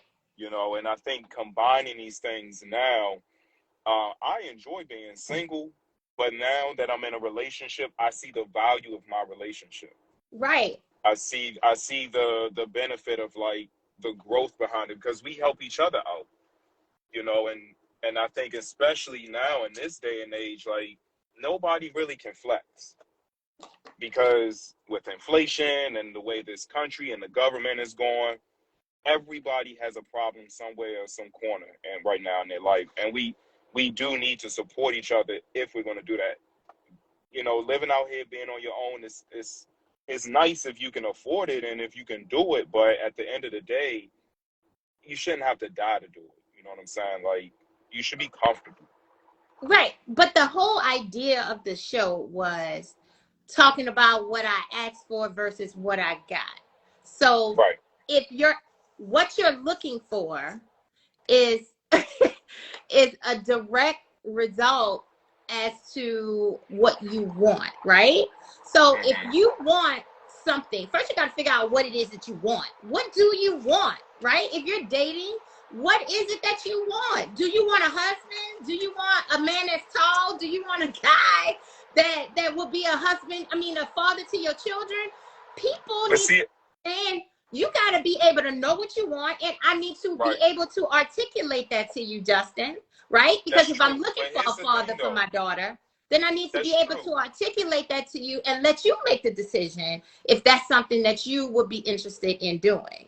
Right. Now, see, from a man's perspective now, and maybe this is just me, but the physical portion for me has changed. Mm-hmm. I'm more about the mental. Like, I think especially dating around my age and where I'm at, because 34, I done dated women in their mid-40s. I done dated, as young as 27. So the spectrum for me has been all mental now. Beautiful women, I will always say. But then it's like, we get so caught up, I guess, with my friends and some of the people I surround myself with. It's this Instagram and social media that kind of poisons like the main focus. Like, I hear what you're saying, like, know what you want, But then you got a lot of dudes out here, and I can't speak for women, but they don't really know what they want because So they they get the shouldn't be superficial dating. portion. They shouldn't be dating, and I agree. They get the superficial. They like, oh, I want to, have a nice butt and, nice curvy body. And that's fine. But you got to remember, there's something behind that person's mind and lifestyle and life period that you gotta be prepared for. But Because whatever happened to you communicating with a woman? You're in a relationship now, but before you was in your relationship with that woman, hopefully y'all talked about like what's your love language, what's her love language, so you know how to approach the situation. Because you could go and buy her a bag, that doesn't mean that that affects her in any way, right? If that's not her love language, if she just wanted you to write a note to her or send her a card, I mean, I don't know, right? Or take her out on a picnic, bougie picnic. I think we lost that. Honestly, I literally feel like we lost it. I feel like this generation of men have really lost their ability. Yeah, I feel it. Their identity. Like, I can't tell you when I was a police officer on the street, when I used to work midnights, and I used to watch and observe people go on dates because I worked on U Street and I worked on in Northwest at a lot of the clubs, and I would see men who didn't even know how to hold a woman's hand, protect her. Like, how can you even say that you enjoying yourself completely and you can't even protect her in the simplest way? So I think that for me, I've been very fortunate to kind of reevaluate what is it that I need to get together. Like, for me, my mind has changed. I've gone into commercial real estate brokerage. So, salary-wise, a lot has changed. But even now, I'm thinking like, yo, what's your retirement? What are you thinking long-term? Like, I think those are questions. And I think, and maybe, what I'm saying, correct me if I'm wrong, I don't think those are first date questions. I feel like if you're going to know what you want, if you're going on a date after the third date, you need to start go ahead and diving in and asking those critical questions. You know what I'm saying? Like, what's your ambition? Where do you see yourself promoting yourself to? Do you want to promote yourself? Before y'all even get to the first date? And I think, and I'm not saying my process, Justin, is correct, right? Because everybody's process is different. But I do know that when I initially started dating, my process has changed because through trial and error, I understand that, some things I might have been doing slightly wrong. Like, I'm not like, okay, all that, like, what do you like? What's your favorite color? All of those things happen before you get to the dinner table because you don't want to waste your time. I'm real booked and busy, so I don't have time to go sit in a restaurant and figure those things out, right? You probably won't even see Catherine on a date unless we probably talked on the phone at least a week or 2 weeks, right? And we have talked every day, had conversations, and I like what I hear, and I'm willing to see you in person so we can try to move this train a little bit faster and determine if we're going to get to a stop or we're going to keep going. But I think a lot of times people, I don't know if it's like, I don't like to say social media. What are y'all talking about on dates? I mean, because I don't like the first day. I don't think the first day should be too heavy, but I'm nosy, so we talk about everything. If you click with a person over the phone, then you get to the restaurant and it just don't work out, cool. But on the first date, I think you're really learning the person. You're talking about things that make them laugh. Maybe you want to talk about their family. I don't know. Maybe they want to talk about their kids. I mean, to each his own. But I just don't think that, we should be discussing, your ex-wife and all that stuff like that. I mean, negative. Nah, I mean, because at the end of the day, it should be light. It should feel organic. Yeah, and it should be organic and you go freely, right? It doesn't have to be a script. Everything does not have to be, it should be free flowing, right? We have to get to know people. Stop going on these dates, ladies, with these guys. Just go feed yourself. Stop going on a date with a guy just because he drive a nice car. I mean, I'm confused. I don't know. I like dating. It's common though. I mean, it's hard to see. The thing is, it's like it's. I mean, this conversation is like I can't really argue against you because like you making facts, like you making great points that I think a lot of men don't hit, right? Or they work against it. And I think especially now, I just feel like you need to get yourself together. I mean, I'm a big advocate of getting therapy and going and get yourself together. Like, I mean, you know my story, dating but like, not together. I'm sorry. Do you think a man should be dating if he's not together? And what about a woman? Absolutely not. No, absolutely not. So and I think that's a lot of woman or man. For both.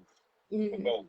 I agree. For both. Because I done seen now, looking from the outside in, I've done seen a lot of women, especially, who struggle with dating because their dating experience has been messed up. So, like, it's like, how do I even approach it? Like, I tried this, I tried that, this ain't working, he an asshole. Like, now it's to the point where you got women who their back is against the wall, and it's like, well, I don't know how to approach dating. Then it might be a situation where they might do have some past trauma, you know what I'm saying, that they haven't gotten over, right? And with men, sometimes it's to me, it's just laziness. They don't want to help themselves. So, I mean, look where we at right now. So, again, it goes back to the question you said. How is a person supposed to know what they want when they don't even know what they want themselves? When you go to the grocery store, Justin, you make a list, right? Hopefully. Because if you don't make a list, then you're going to wind up spending money that you didn't even need to spend. And my thing is, make sure that you know what you want. You got to take the time before you get out there and set up any profile that you know exactly what you want. And you put that, hey, I'm looking for a friendship. I'm looking for a husband, or I'm looking for a long-term relationship. You have to allow people the opportunity to choose or select whether or not they want what you want, right? And I think a lot of times women get things messed up, and guys, when you are constantly going after a dude that does not align with your morals and values. Like, there's this guy, I went on a date, Justin, really nice guy, lawyer, very, very nice looking. And I knew he, you know, probably had women clamoring all over him. But my thing is, we got, you know, on the phone, we just didn't align. You know, he felt like, you know, he didn't want to court. He felt like, you know, he was bruised from the dating process. He wanted us to go to a bar, and he wanted me to buy listen, he didn't believe in being a husband, right?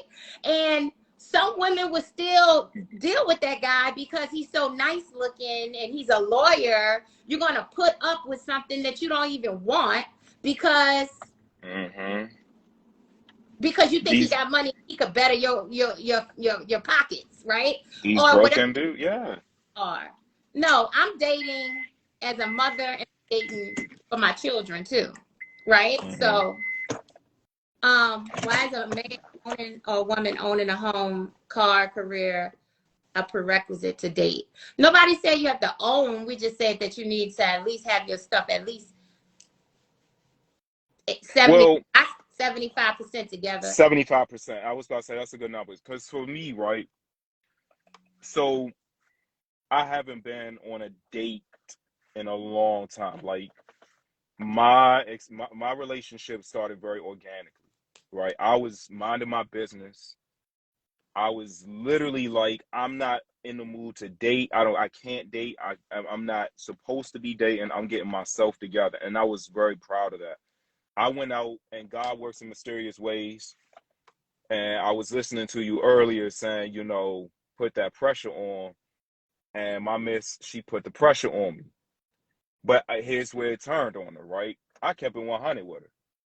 I said, this is my situation. This is what's going through. You're going to take it or leave it. I don't mind putting you, you know, going through this interview stage, as I call it, and courting you. But what I don't want you to do is be surprised or be like, oh, I didn't know. I was. For me, it's like, just be honest, be straight up. And that's been our relationship since day one. Very honest and straight up. Not even trying to show off. This Right. is what I have. Take it or leave You it. being And transparent. what you find, very transparent. And what you find is, what I found was that the honesty and the transparency has put everything out there on the table. And it made me more of a man. Like, yo, I want to show you, like, I got to dig deep to do more. I got, we got this goal. This is the amount of money I'm going to try to save up so we can reach it, right? Yeah. And so I do have a complex to say, as a man, you do want to protect your house. You do want to make sure that that woman feels protected. Even though she's doing her own, I respect that and I love it. But guess what? I want her to always remember, as her man, I can count on him. Yeah. Whatever, no matter what my circumstance is, I can count on him to protect this house, to defend his family. And I think, even for me, I have that same concept. That I look at this woman, I'm like, yo, my house is protected. Like, I can go through a situation and she got my back. She will speak for me. And I think that's what we're missing. It's the superficial portion of it. Like, we look good, we look sexy. But then when it really gets down to it, you can lose all that stuff. Oh, yeah. And when you lose it, it goes back to what we were just discussing. Like, who are you then? Right. And how are you going to pick up those pieces, at that moment?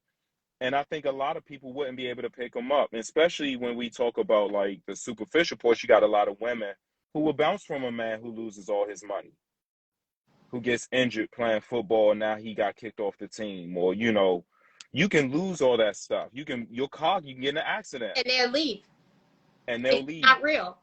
You got men out here, they'll have a baby, get the girl pregnant, she gained weight.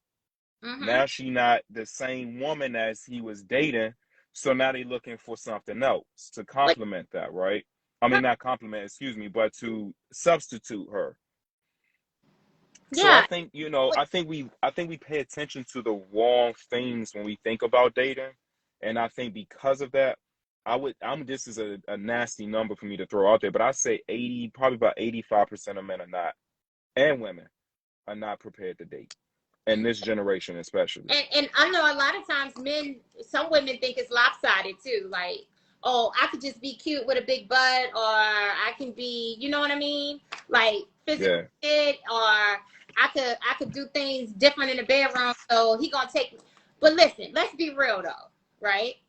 A man or woman will take you in whatever package you come in if they really want you.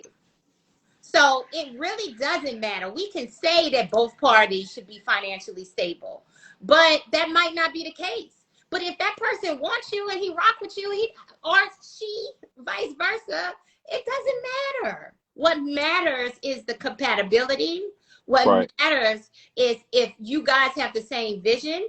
What matters is that you're on the same page as far as raising your kids or having a family and building together. All that other stuff really doesn't matter. It would be nice, right? It would be nice if he was well put together. But sometimes I was just trying to figure out, and that's why I thought Duane was going to bring it, because he's a pastor, right? So I really thought he was going to bring it to the whole aspect of, yes, we can prepare, but God really has control as to what he wants for you, right? Right. So because you know me, my thing is I want a man with a degree, because I have 2 advanced degrees. I just believe I like my bare minimum, right? I dated the guy without all my life, right? But if the plumber comes my way and I'm not going to put him to the side because he doesn't have a degree. That's just something that I would have liked. But if he treats me and my children the way I want him to, and he shows this consistency, he shows that he's willing, that he wants to be a loving husband, that he wants me, of course, you think I'm going to pass that man up because he a plumber and he owns his own plumbing company? Absolutely not. But I just really think that sometimes we get in our heads Especially I hear just I hear a lot of guys talking about, oh, they don't want the boss chick, right? They don't want the woman that says she don't need you. But what do we actually want? If you don't need a man, then what do you want? Yeah, I Right? mean, but like I said, I think that's a trauma in itself, right? I think a lot of women have, especially in dating today, have come to a crossroads, and they're like, I don't know which direction to go into anymore, because what I've tried, what I've experienced, and what I'm going through has brought me nothing but failure.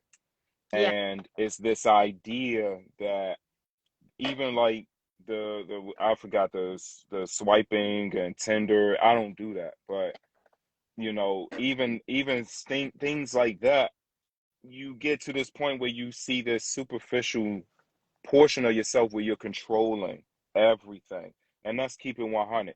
That's what I think, and that's what Duane was trying to get to, is that we do want to control the narrative. We do want to have dominion over everything we do. We do want to have a voice that nobody else's voice can control.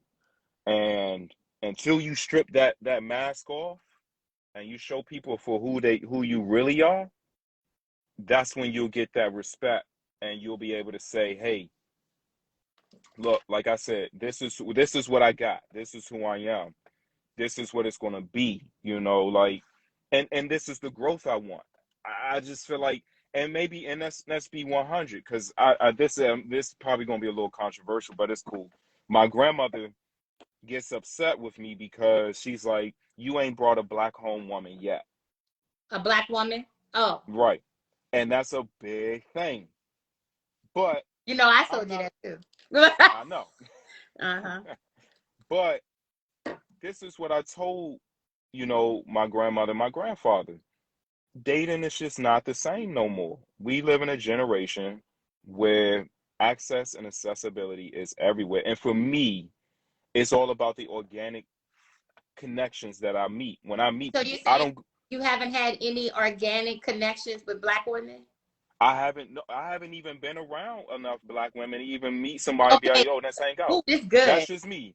But hold up. That's just me. So my good girlfriend who's been trying to get in here, right? Right. I had this conversation with her. Okay, so I want to go back to you not being around black women in order to date them. That's what you're saying, right? Right. So you strategically place yourself in the midst of other ethnicities of women, because do you think you're doing that because that's just what you're attracted to? Is it a preference? Do you like women that are other races versus you don't frequent places where black people are? So first of Negative. all, okay, so I mean, I'm gonna lay it out for you. How are you black and not being around black women? Right. If you call me, Miss Catherine, and say, hey, come to this brunch, I'm gonna come. And that's where I'm going to be. Right. For me, I'm just living my life. And so wherever the wind takes me, that's the environment that I'm gonna be in. I'm not strategically doing anything in my life. For me, like my relationship, like I told you, I was just at a bar. And that's the woman that came to me. I didn't ask, I didn't say, the only thing I said was no, but the relationship and the friendship that we built was organic, right? So do you believe, because I know you, right? I know you. And the women that I've seen with you were not black women. But this is multiple women I have, and nothing with your relationship. You know what I'm saying? Right. In your history has been women that were non-black. So my thing is, if it's done twice, it's a choice. Okay. Right? So you're choosing to be intentional of not dating black women. So maybe I can't say that though. But I can't say that. But so you're telling me you're just not around them? I'm confused. Like, it's just, I mean, for me, it's just, and not to deviate off the conversation or whatever, like my bad to the group. But no, this is good. No, because I think where my head is now, Catherine, is I'm less concerned of my environment. I'm just with my friends. Wherever my friends want to go and hang out at, that's But where your I go. friends aren't black either, like that. Yes, they are. But when I was at your I got a friend on here, Jason, right now, and but you got a mixed bag of friends though, from what I've that's what I'm saying. I have a very mixed bag of friends. So I have black friends, I have white friends, I have Latino friends, I have Asian. I have a mixed bag of friends. You have the So United for Nations. me, he doesn't attract black. Yeah, well, that could be because I've never, Jason, I have never been approached by a white man. So it could be. I get it. You know what I mean? Like, maybe I'm just not the same. Jason would tell you. Jason will tell you. Like, I have nothing. I have zero. Weird. Zero. I have zero.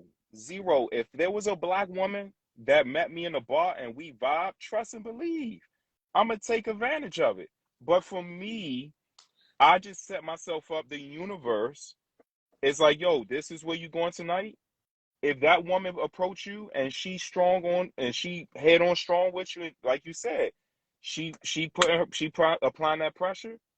That's the person I'm gonna give, you know what I'm saying, that attention to. So the girl that you're with now, she's not black either, I assume. Okay. So, but here's another thing, and I want to dig a little deeper. And Justin, follow me. All right. Okay. I believe that your mate is your mirror, right?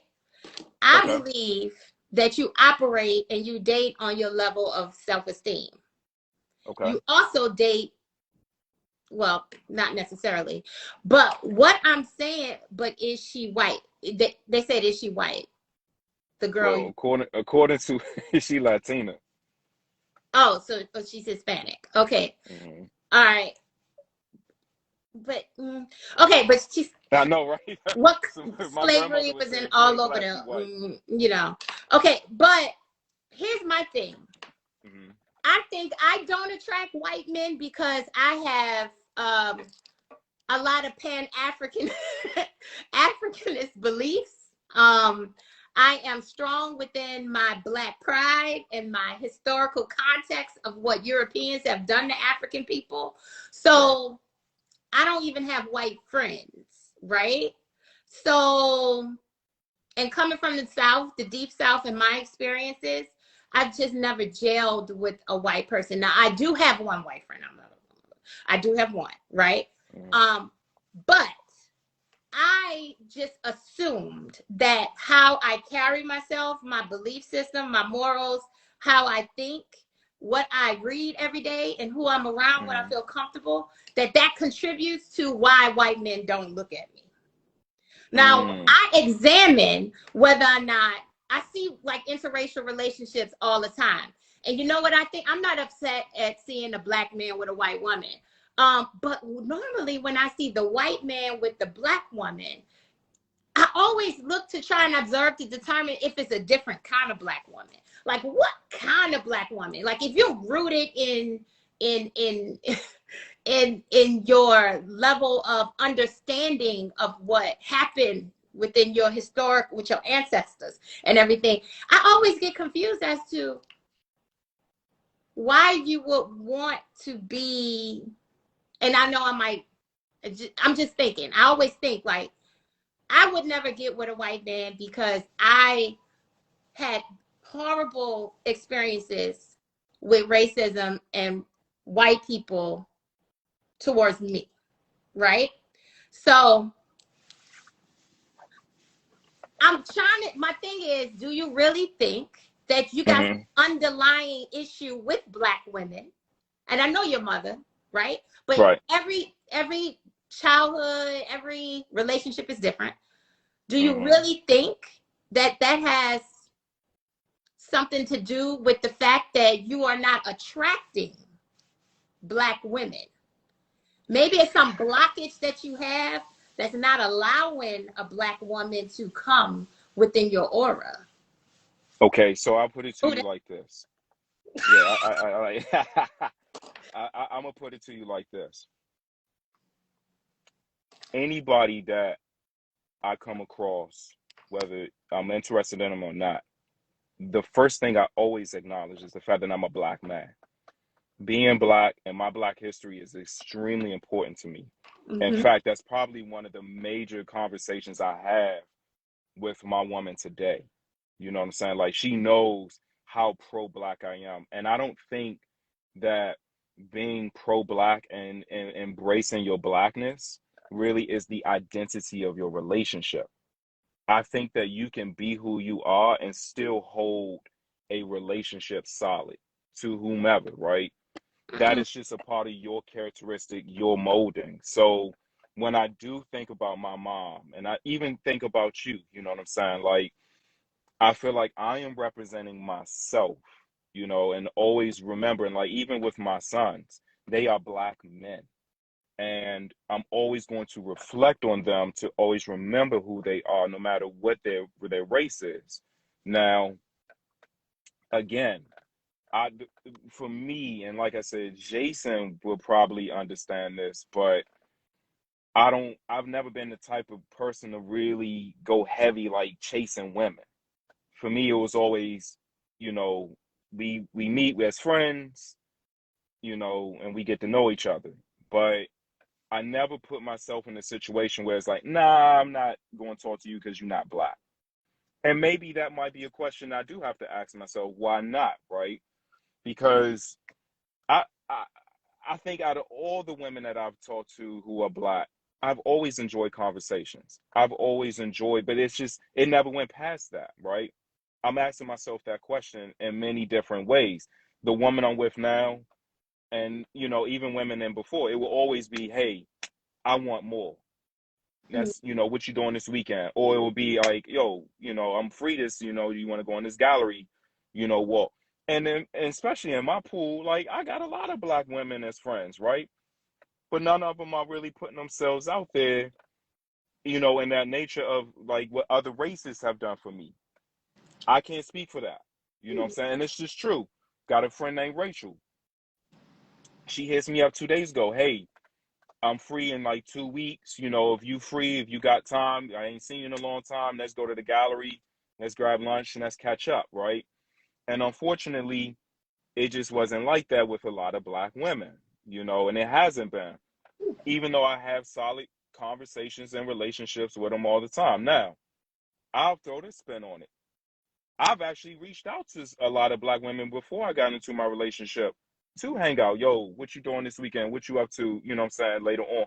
A lot of them travel. A lot of them do have schedules and they do their thing. And it's nothing against me. It's like, yo, Jay, I you know, I'm feeling you. I like you, but So you're saying I'm in a different space. had to work, or they was too busy? No. I'm just saying, like, in terms of like where we at in our lives, I do have a lot of Black women who are like, yo, I'm just not in that space right now. You know what I'm saying? Like, I've gone on dates with Black women. So the universe just didn't set it up in that way, right? Like, I think we have to remember, Miss Catherine, and you can agree with me to a certain extent. Miss Catherine. Oh yeah, remember, I was trying my best. Look, I was trying my best. I say I won't say that. But real talk, Catherine, like, real talk, you know me for years. Right. But real talk, I've been on dates with Black women, and conversation will go great, but then it'll go south because I'm like, I'm starting to see something that I'm not compatible with. What is that though? I think it's a personal thing. I don't think it's about that's what the I'm race. trying to dig at you, because when we start talking about your mate is your mirror, right? Listen, I like, even in preference, right?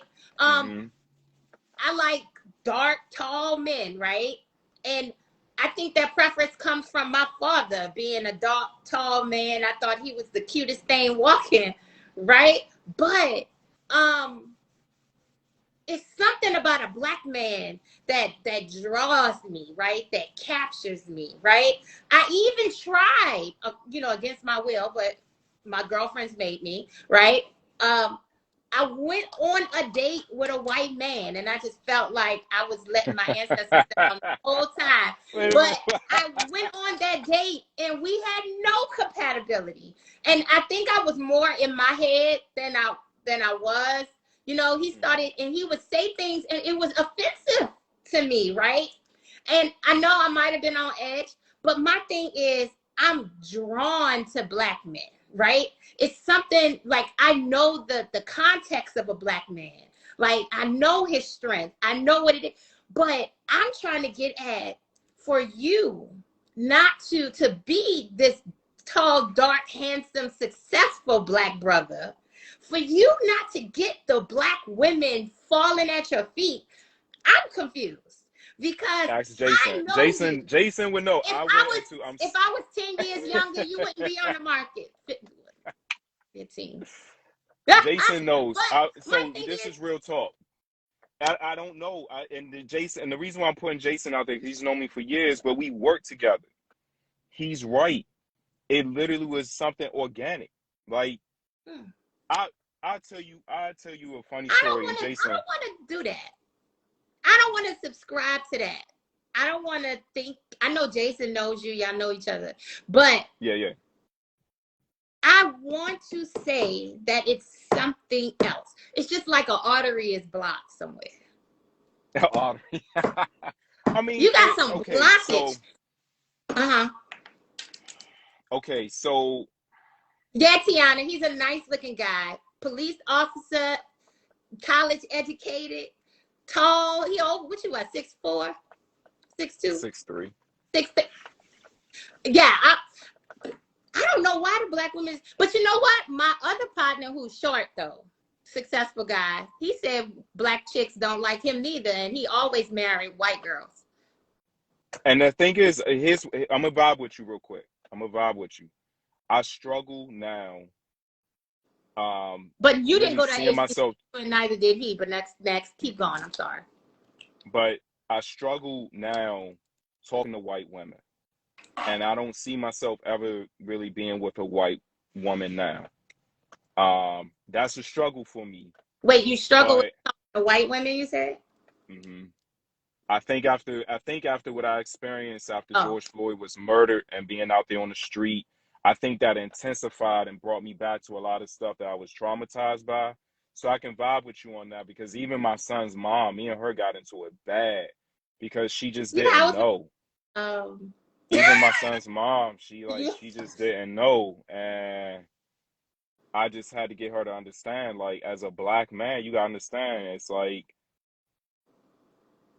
there's levels to this. Like, you just can't be, it is not a kumbaya, everybody get along. Like, there are certain things as black people that we do subscribe to as important in our lives that need to be put out there, right? But why would you even go shopping in that store if you already know that you don't like what's in the store, or you could come across something in the store? I think it's where you put yourself. Yeah, it is. That's what I'm trying to tell you. My girlfriend told me, because I called her and I was really upset. She's been trying to get on. I don't know why. But I called her and I was like, why is it taking so long for my husband to come? Right? And she was like, I'm going to need you to go to the Black NBA conferences or the something in other conference. Like, it's go there the caliber of man you want. She's like, if you keep going to the supermarket looking for a lawyer, like, it ain't going, you know what I mean? You might not get it.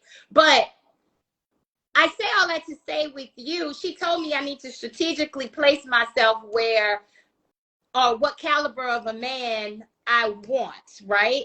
Because if they're at Martha's Vineyard at the Black Socialite Festival, and I want that kind of man, right? That's where I need to be. But maybe that is for you too. Like, maybe because you have a mixed bag of friends, and because you are eclectic, like somebody just said, and you're go with the flow, you're free, maybe you're not placing yourself strategically around where black women can actually find you. That's true. I mean, when I was in high school, I went to an all-black school. Guess what? 95%, 97% of my friends were black. Where did I hang out at? Go-Go's. I was at the Ice Box. I was, I'm going old school now, but there were a lot of places that I was positioned with black women. That's not my case anymore. Now, bars, restaurants that I go to, they're just diverse, and it's just different. And I don't go hunting like a lot of my friends do. You know, like for me, it's like if I'm going to Arlington, prime example, you know, Don Tito's was a spot, but like, you know, I if feel that got old for me. I'm a DC guy. I like DC, but if I go to Marvin's, prime example, you know, if I want to listen to something, you know, old school hip hop, some, you know, something chill, be around my own people, I'll go hang out there. But then guess what? I might end up going to a speakeasy afterwards, right? And that speakeasy might not be all black. You know, I don't even know if we do have an all black well, I'm not speakeasy. saying all black. What I'm saying is it gotta be some black women around. I don't know. Well, I guess But it that's what is. I'm saying, though. You have to set yourself up for that environment. That's what I was trying to tell my grandmother. She hates it. She's not hate it, but it bothered her. Like, she Yeah. didn't tell me. My grandfather had to tell me. But my grandfather jokingly was like, you got to explain something to your grandmother that's been on her heart for a long time. And I had to explain to her, What look, you know, like, it's not that I'm dismissing black women. Maybe it seems like that. But it goes back to what we were saying earlier. Know what you want. For me, the physical portion is not what I look for. It's about the mental. It's about the person themselves. If she's a good person and she has the qualities I'm looking for characteristically, I don't care what color she is. That's right. Okay. So that's why I think for me it's just a little different. But I'm learning, and I'm glad we having this conversation, because I got a lot of black women that are my age that don't even, they just kind of dismiss it, like, you know, just in like the white girls. And it's like, no, that's not true. Like, you know, you got to understand where where I'm coming from before, you know. Well, I agree. Yeah, and as long as no lie, Justin went to a bar and there was one other than black woman there, and that's the one that hey, I mean, like I said, just as long, you know what I like though, Justin, about you, that you have your ideology and you are pro-black. You would like to have a black woman, but it just didn't come to Yeah, you. But it it's the didn't come problem. to The me. problem lies when you don't want the black woman that's Right, representative of your mother and your sister or whomever. exactly. But I applaud you. Hopefully, you know. Oh, I hope the girl that you're with now works out. I can't disregard her. But she close to black because she Hispanic. But well, she is black. What country? What's her native? She Bolivian. Oh Oh, yeah, I yeah. teach her. I'm That's heavy on close. her, man. That's I'm close to very heavy on her. yeah. I'm That's very close to heavy. Brazil. They have more slaves in Brazil than America. So Right. we're okay. But yeah,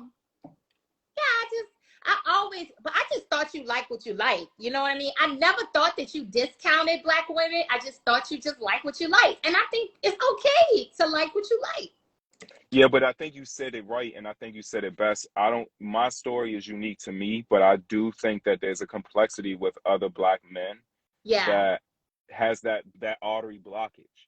And that's why, you know, these conversations are really important, because they don't want to have this conversation today. And a Yeah. lot of black women are getting annoyed, like, yo, what's going on? Why are you not talking to me, right? What is wrong with me? And now you're going back to the early conversations of the boss mentality, the single strong woman mentality. Now you get a lot of black men who are like, well, I ain't got to deal with this white girl, or I ain't got to deal with this with these other races. The problem I have with it is I can do that because the characteristics I'm looking for, I can get that same characteristic out of a black woman. Oh yeah. You know what I'm saying? And you're not So close to it. exactly, and it's not shallow. And I think But that's I the still thing. want you to dig deep though, Justin. I still want you to just do some simple research, because you know, if I'm always broke, right? And money does not come to me. If I'm that person, which I'm not, but if I was that person, then you really need to decide, like, try to investigate, like, what's the problem? Why am I always broke? Why am I living check to check, right? So Right. Yep. I want you to look at it too in that sense, where just dive a little deeper. Maybe go sit on somebody's couch that's licensed and try to determine why you have that blockage. Because I don't think, yeah, but see, for me, I don't think there's a blockage. I just well, I seriously call it heavy on the blockage, universe. for lack of a Yeah, better. yeah. But Yeah. I think I think for me, it's just the universe. It's what God wants me to have. It's what God placed in my life. Yes. Because if we really gonna be honest about it, right? I could easily say, hey, I'm looking for a black woman, and I could have set myself up in that situation, Mhm. but I'm not saying that, right? And God is saying to me, hey, these are the pieces I'm gonna put in your life and for a purpose and a reason. That's right. And I have to ride off of that. I made a lot of sacrifices in my life personally to get where I'm at. And I think especially with my friends, they're starting to see, even my friends I'm starting to challenge, Yeah. right? We get too comfortable and content with the friends we have, and we don't challenge them. Like, yo, what is your purpose in my life? You know, what are characteristics are you displaying with me? I had a friend of mine, I almost cut the cord on him because I'm like, dude, you're not helping me elevate. And that's where I'm at with relationships, right? If you're not going to really hit on these key characteristics and goals that I have, how am I doing that for you as a black man too? Like, you got to have standards too as a black woman, as a woman, period. You know, and I think that's where my elevation has gone. And I'm still elevating. I Yeah. don't expect to be the same black man when I'm 40, That's right. 50, even 60, even 70. I got my grandfather. He about to push 80, and he's still kissing his wife on the hand, Mhm. and he's still getting in the fights with her. So I feel like this journey of elevation, we want things too solid and too permanent, but we don't realize that it's all temporary. And everybody have an expiration date. Everybody has an expiration Whether you date, you expire, know. death, divorce, whatever, friendships ending, um, everybody. Yeah. So, as my friend, you want to see my relationship fail? No, but I really appreciate you. It's always good to see you. Always, Catherine. I know, and we always have good conversations when we do. Like, you're an old soul, so you're gonna Yes. be fine, right? Because you know what you want, and you set a Hmm. goal, and you work towards that goal. And you're not a stranger to work, but I just want you to know that Yeah. I'm proud of you. No matter if you don't have a black wife one day. Um, I mean, I'm still gonna invite you to my wedding when I get right, married too, hello. whether she black or not. But Um, yeah, yep. I'm just so proud of you. But So, and um, I'm not a police officer no more after two oh, you're weeks. not. Oh, that's right. Mm-mm. You said that you are. I jumped out of it. You're in real estate. Finally. Yeah. But, I've been all over the world. I'm so sorry. There you but go. I'm gonna yeah. let y'all go ahead and have it. All right. All right. Thank you, Take care. No Justin. problem. Love you much. Love you too. Ketasha. Yes, let me apologize first. I'm not in proper attire here, but Girl, I ain't worried about that, child. I've been running I've been running errands trying to get things done. What's up, Catherine? Girl, first of all, let's break this down right quick because Okay. okay, so I want to tell you because now we're going into girlfriend talk because my premise was for that show, right, was for me to talk about, you know how, they say, oh, what I asked for versus what I got, right? Yeah. So, my list. I asked for specific things. I know exactly what I want. So when I go into the store, I know it when I see it, right? Even if the man come around and, certain things I just need to know. And I already know what I want. So anyways, that's what the premise of the conversation was. And I was going to him. I picked him because he's a man of God. And because okay, let's be real funky. We went on one date and I knew he wasn't it for me. Yeah. Right?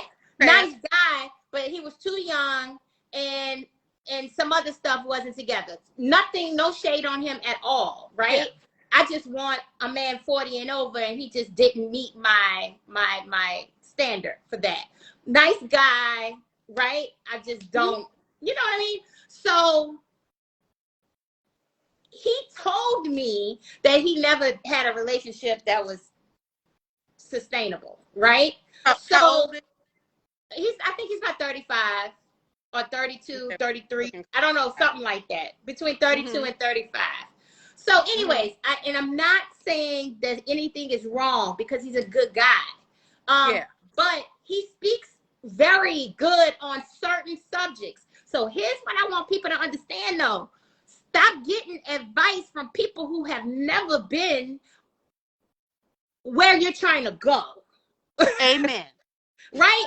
Because listen, he ain't never been engaged, and that's what I asked. He ain't never been engaged. He ain't never been married. He ain't never had a successful relationship that lasted over 2 years. So, Amen. You really can't tell me like what I'm doing wrong in the dating process when it's not working out for you. So my thing is, and I'm not shading. All I'm saying, I was disappointed. Those are facts. Those are facts. Yeah, I was just disappointed at the fact that he started talking about things that just didn't make sense. Like, he really got hung up on that, oh, he needs to call me every day. That's just something I believe. Like, yeah. I'm talking to a guy right now, and he didn't call me today. Guess what? You feel me? Yeah. I gave him back to the streets in my head while I was on this live, right? Well, he was on the streets when he didn't call you. Right. Listen, and I'm not saying the guy that call you every day, like he has great intention. Not at all. He could be in the streets while he calling you. But if your requirement is talk to me every day, keep the lines of communication open, and he doesn't respect that, then we're not starting off on the right foot here. And it's what I drew from his conversation was that he's just not that guy who into the wine and dine. And that's okay. And that's okay. He'll find some emotionally unavailable woman who has probably experienced a similar trauma that he has, and they'll go down the street and waste each other's time because that's what happens. I ain't here for it, but you could be okay for somebody else, just not. You know what I mean? Like, I'm cool with it. Listen, I don't care what you say. I tell my daughter that. If a man wants you, he gonna show you he wants you. I'm not here for the shit, the giggles. Yep, I put that in the comments. My grandmother would drill that into my head from an early age. If a man wants you, you will know it. Oh, there will not be come get you too. There will not be a doubt in your mind. He gonna come get you. He don't care if you broke because he gonna be the provider. He don't care if you got a little fat around your waist because that's not what he wants you for. Exactly. He don't care if you could cook because that might not what he wants you for. Listen, if you are supposed to be, and no matter what the journey is, right? No. I don't care how long that lasts. If he wants what he wants, he's gonna go and get it.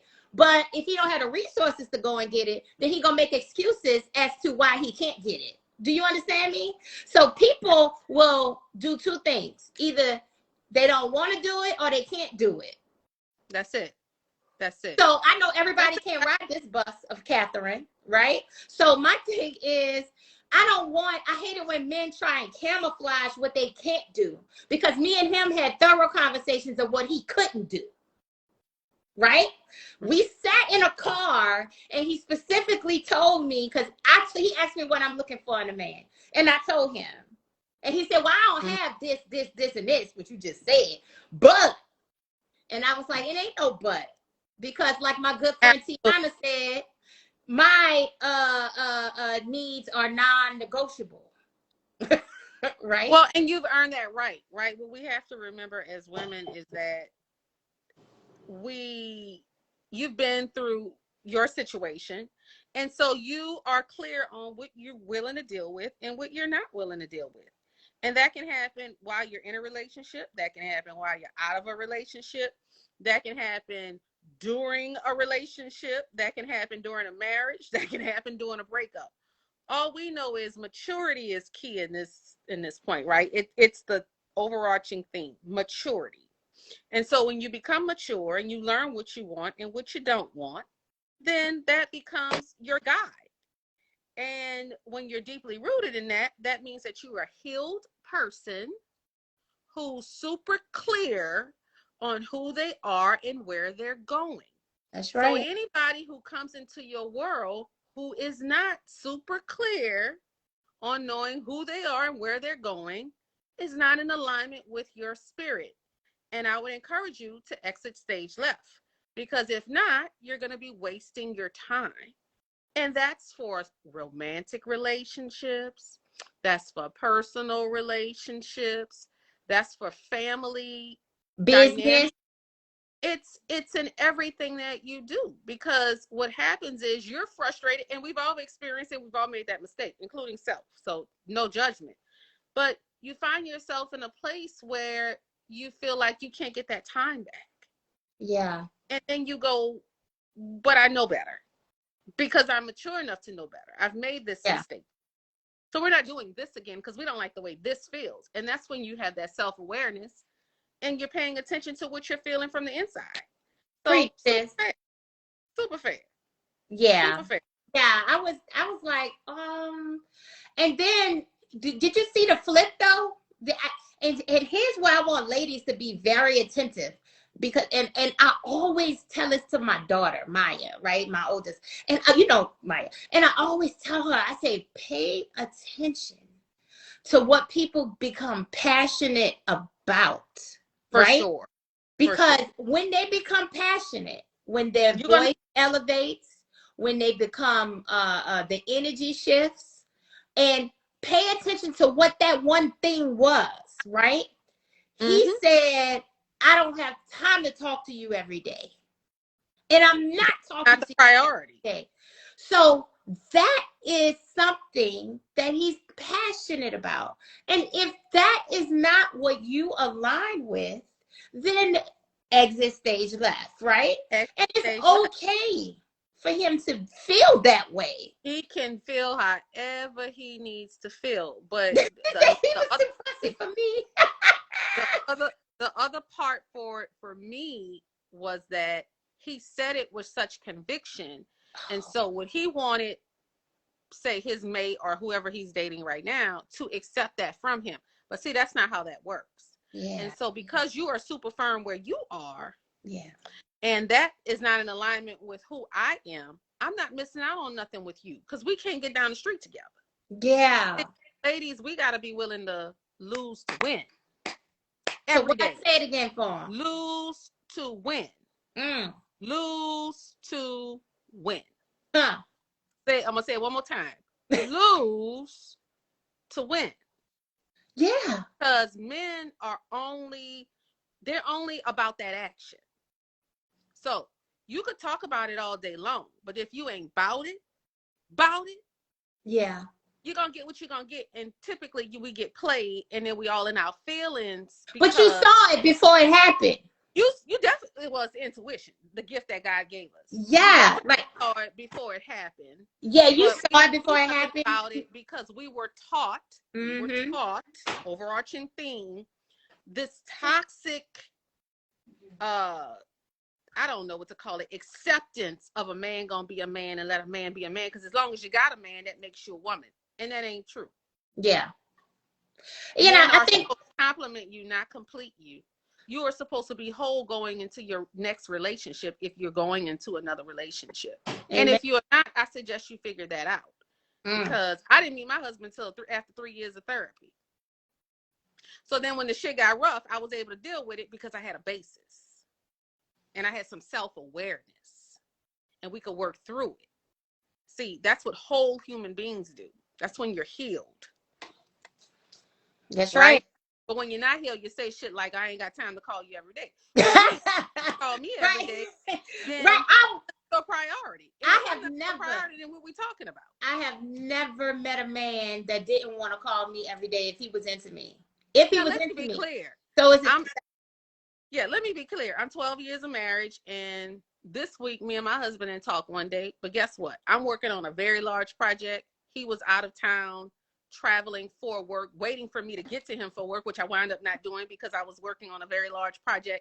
And we didn't talk. I think it was Thursday. I think we text, but we didn't actually talk. Now, that's my husband. Right. But I don't take no offense to that because I know for a fact we both were extremely busy, in and out, just trying to get stuff done. Right. We understood the assignment. That's 12 years down the line. Right. You see what I'm saying? That ain't up front. Right. That's a one-off. It happened. That's not, we're going to start this thing off with, I ain't talking to you every day. Okay. You go find you an insecure woman. Yeah. And somebody with some low self-esteem and tell that shit to them. Yeah, that's what Tiana just said. She said he basically told the world that he struggled with being consistent and wants somebody to deal with that mess. Yeah, I'm not, listen, Exactly.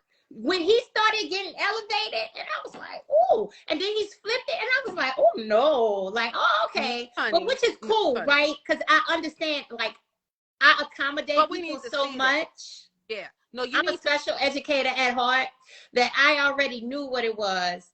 When he got elevated, I was like, oh yeah. And that don't make it right. That just makes it him. And it's unfortunate because what he's gonna find in his relationships is somebody with some low self-esteem and some insecurities. But sometimes that's what they want. But that's not that's not pleasantries. That's not normalcy. That's but not. Sometimes let them stick with that person, because if he ain't together, it's no need him dragging his ass on the other side of the fence looking Oh, no. at his hole and ruin her. Who's struggling with that is not going to entertain it. That's number Yeah. one. They're going to see it a mile away and they're going to say, Yeah, because I'm healed and whole, I can spot it a mile away. I know what it is. I already know. Listen, when I see it, I know exactly what it is, and I'm not a fool. And run. And that's for women too. Run like the Dickens. Yeah, I just don't want, I was just, like I said, good guy.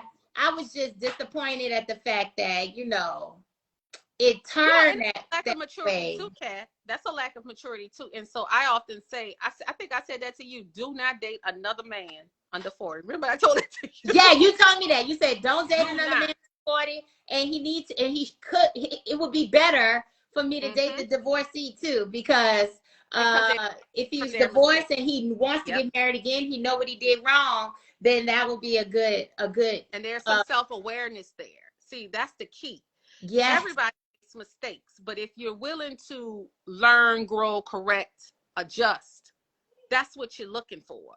You're not looking for somebody who don't have no self-awareness and think they should, and who don't want to call you every day, and who ain't gonna call you every day. Wait, supposedly the love of his life. He ain't gonna call every day. So wait, and then I saw some other unpleasantries checking for him in the comments, and he was like, yeah, I agree. Boy, you was the most inconsistent, unavailable, emotionally immature person that I know. And then when they started jumping on his bandwagon, I said, oh, this not. I understand why people put for bookings in their bios now. Because this is the second time in a row, and I always like to do evaluations, reevaluate myself too, because this is the second time in a row that I happened to have a conversation with a man that was not I don't want everybody to be on my playing field, but I want you to have some type of have one I can relate to. That's all. Yeah, and if we could argue a point, then you need some substance. Yeah, for sure. Right? So, yeah. Yeah, it's unfortunate, but that's why I say don't date men under 40, because the maturity level is just not there.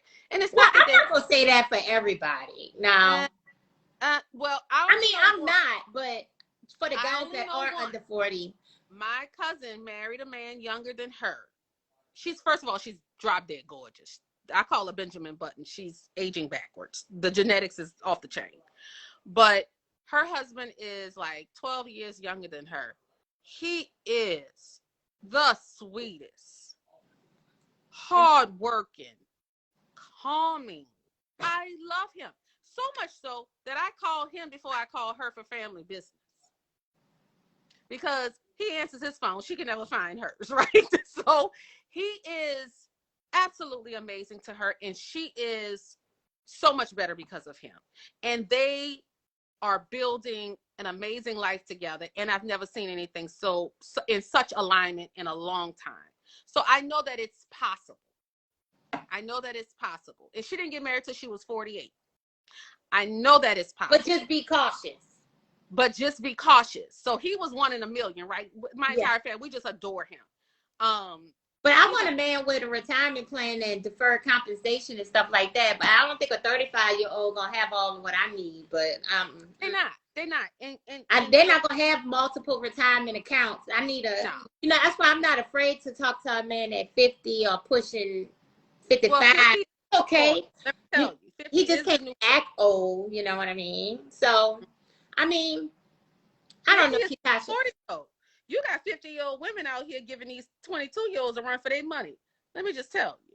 Yeah. I'm telling you, my cousin, she looks like, she looks like she's about 35. She's absolutely gorgeous. And she's not aging at all. She's literally not aging. Time has stopped for her. But girl, she found love at 48. Well, of course they dated before then, but they got married when she was 48. Amazing. They're building this amazing life together. And I could not be happier for her, but she did some healing. He was already healed because it was a different upbringing, and the family dynamics were very different from ours. Important too, because I'm not dealing with a man. It made all the difference in the world, and they're God-fearing people. It just made all unhealed trauma. Unhealed trauma. So he makes her better, and she makes him better. It's beautiful to see. I love them. But I will say that you gotta go with somebody who you are aligned with, and it has to feel right. And when it feels right, you don't force it. It's gonna happen. It's gonna be easy. It's not gonna be forced. Of that. Yeah.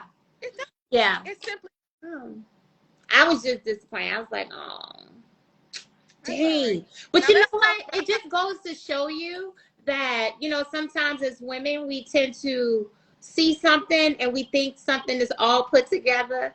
And then when you actually get it one-on-one, you be like, dang, man. Well, it ain't gonna never be all put together either. Right? When it's all put together. I'll tell you that much. I'm disappointed that you ain't come with that. Yeah, because then look, let me tell you, marry him and then you find out they're paying a cousin light bill. Girl.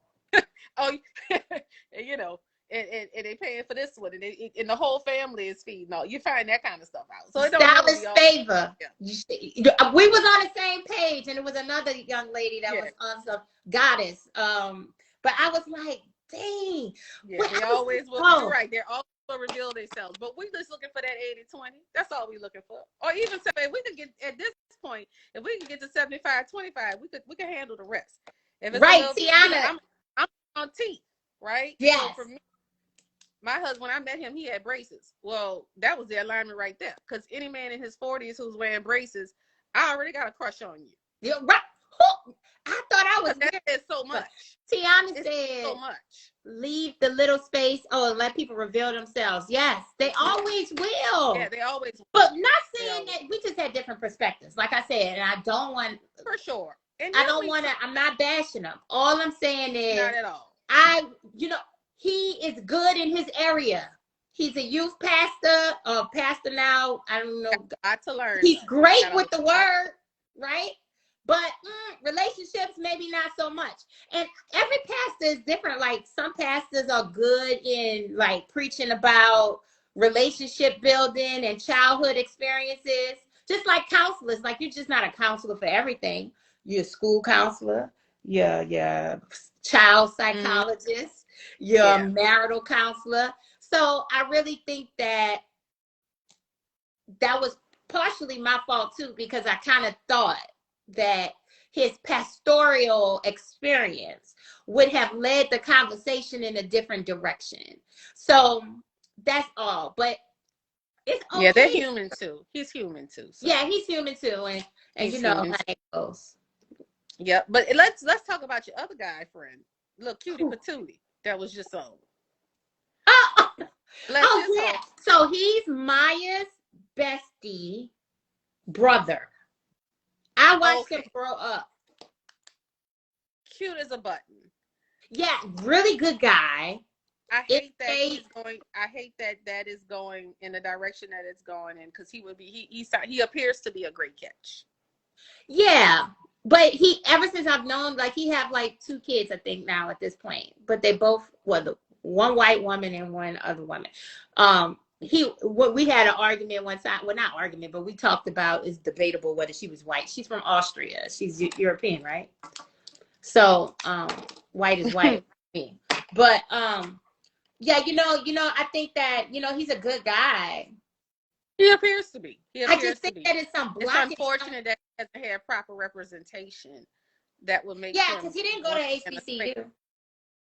I'm not saying that that's the recipe, but not at all. But if he would have went to HBCU, I guarantee you some black chick would have scooped him up at the HBCU all day. She would have definitely scooped him up. And that's, that happens all the time, right? That happens all the time. I think that he's selling himself short. And I hope that his mother cooks soul food for Thanksgiving, because if not, he ain't getting it. She said he ain't getting it. But child, ain't nothing wrong with a little paella and a little chorizo. Oh, but I'm just saying, ain't nothing like a good stuffed bell pepper and some roast with gravy. That's Maya brought a dude home, and he ain't eat no roast. He ain't never had pot roast before, and he was black, and I knew he wasn't it neither. Just off of that. Yeah. And don't forget the sweet potatoes and the mustard greens. So, I was like, baby, you never had pot roast before? He miss that lesson. I knew he wasn't it for my daughter, because he stylish favor. I was like, I knew this ain't it. This boy ain't never had no yams, and he had never had pot roast. Bless his heart. And he didn't work out. See? And I didn't even have to go light a candle. See what I'm saying? Because I had to light a candle for one. I light a candle for all kinds of things. Tiana, you're going to know when you start lighting candles too. So now, but this thing trying to kick me. I have already accepted that mine is probably going to go into the Middle Eastern direction. You think? Oh, without a doubt. So our next door neighbors, when Kai went into first grade, were Middle Eastern, Iranian, something like that. Beautiful girls, adorable, and they loved Kai, and got so upset that I put a fence back there because we had dogs.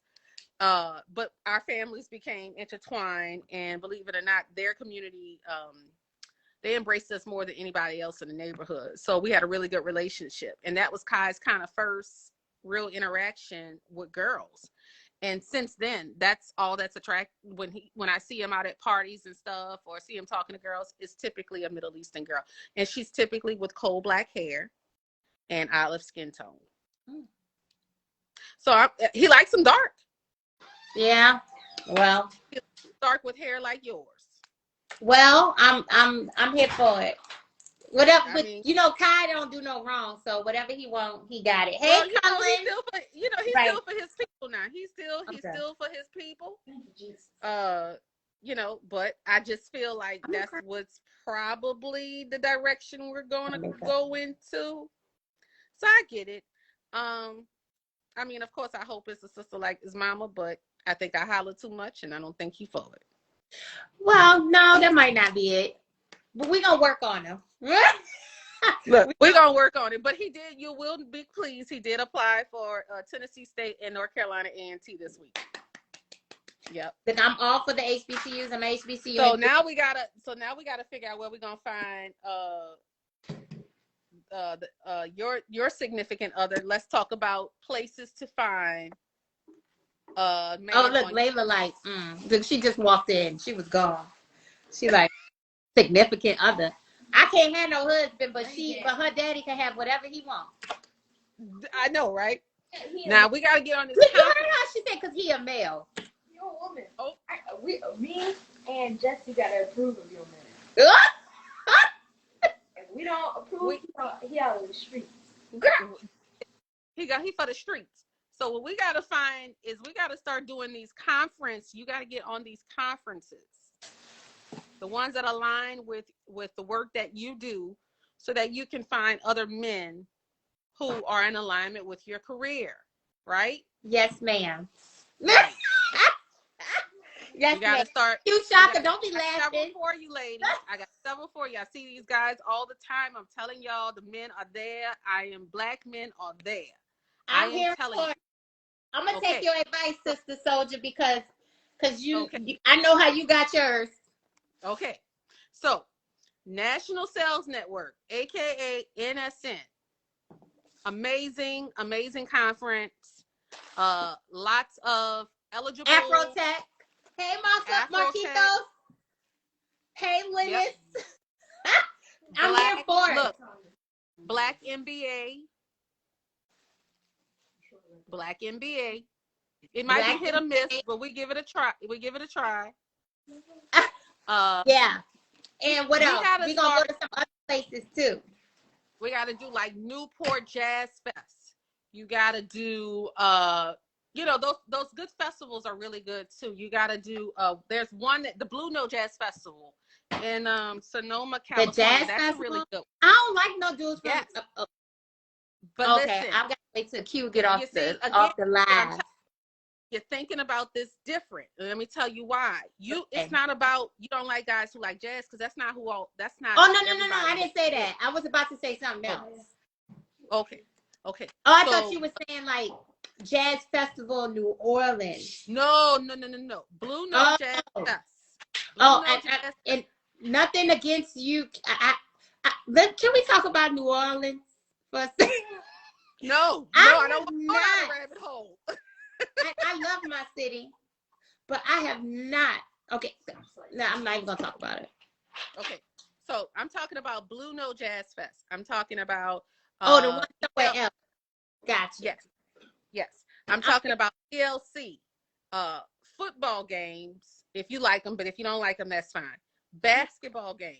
Pay attention to the guys who are sitting courtside and close to the game. I'm telling you, ladies. I'm telling you. Okay? So you think I should have went to the conclave? Absolutely. There are so many divorced black men at the conclave who got good jobs. That's what you don't know. I should have went to the conclave. I had a good girlfriend that went to the conclave. She didn't get nothing out of it, but she went. Yeah. It just wasn't her time. I know for a fact that there was very, very much an eligible bachelor at the conclave. And I adore him.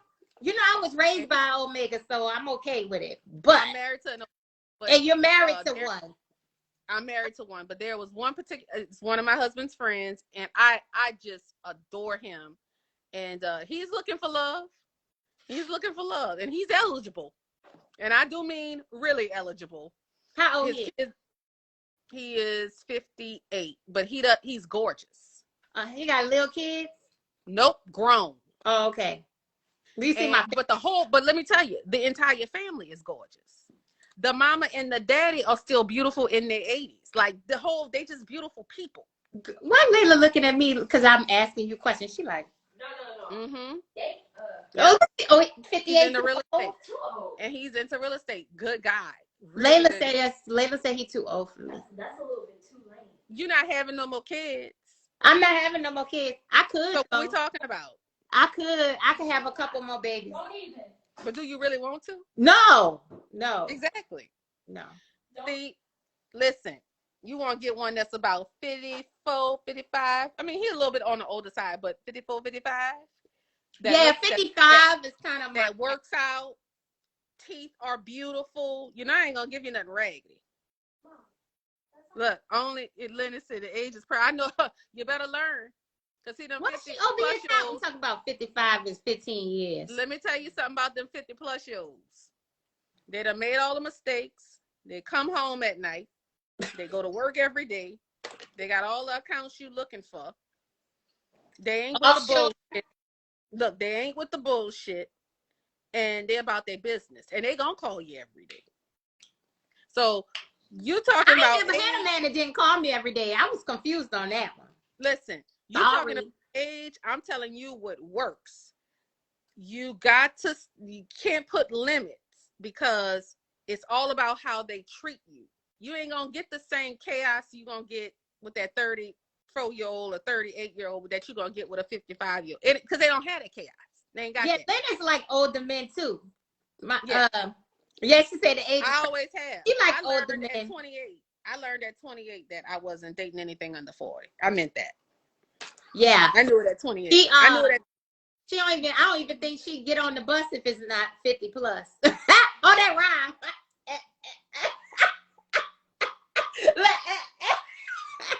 And you ain't gotta teach them what to do because they already know what to do.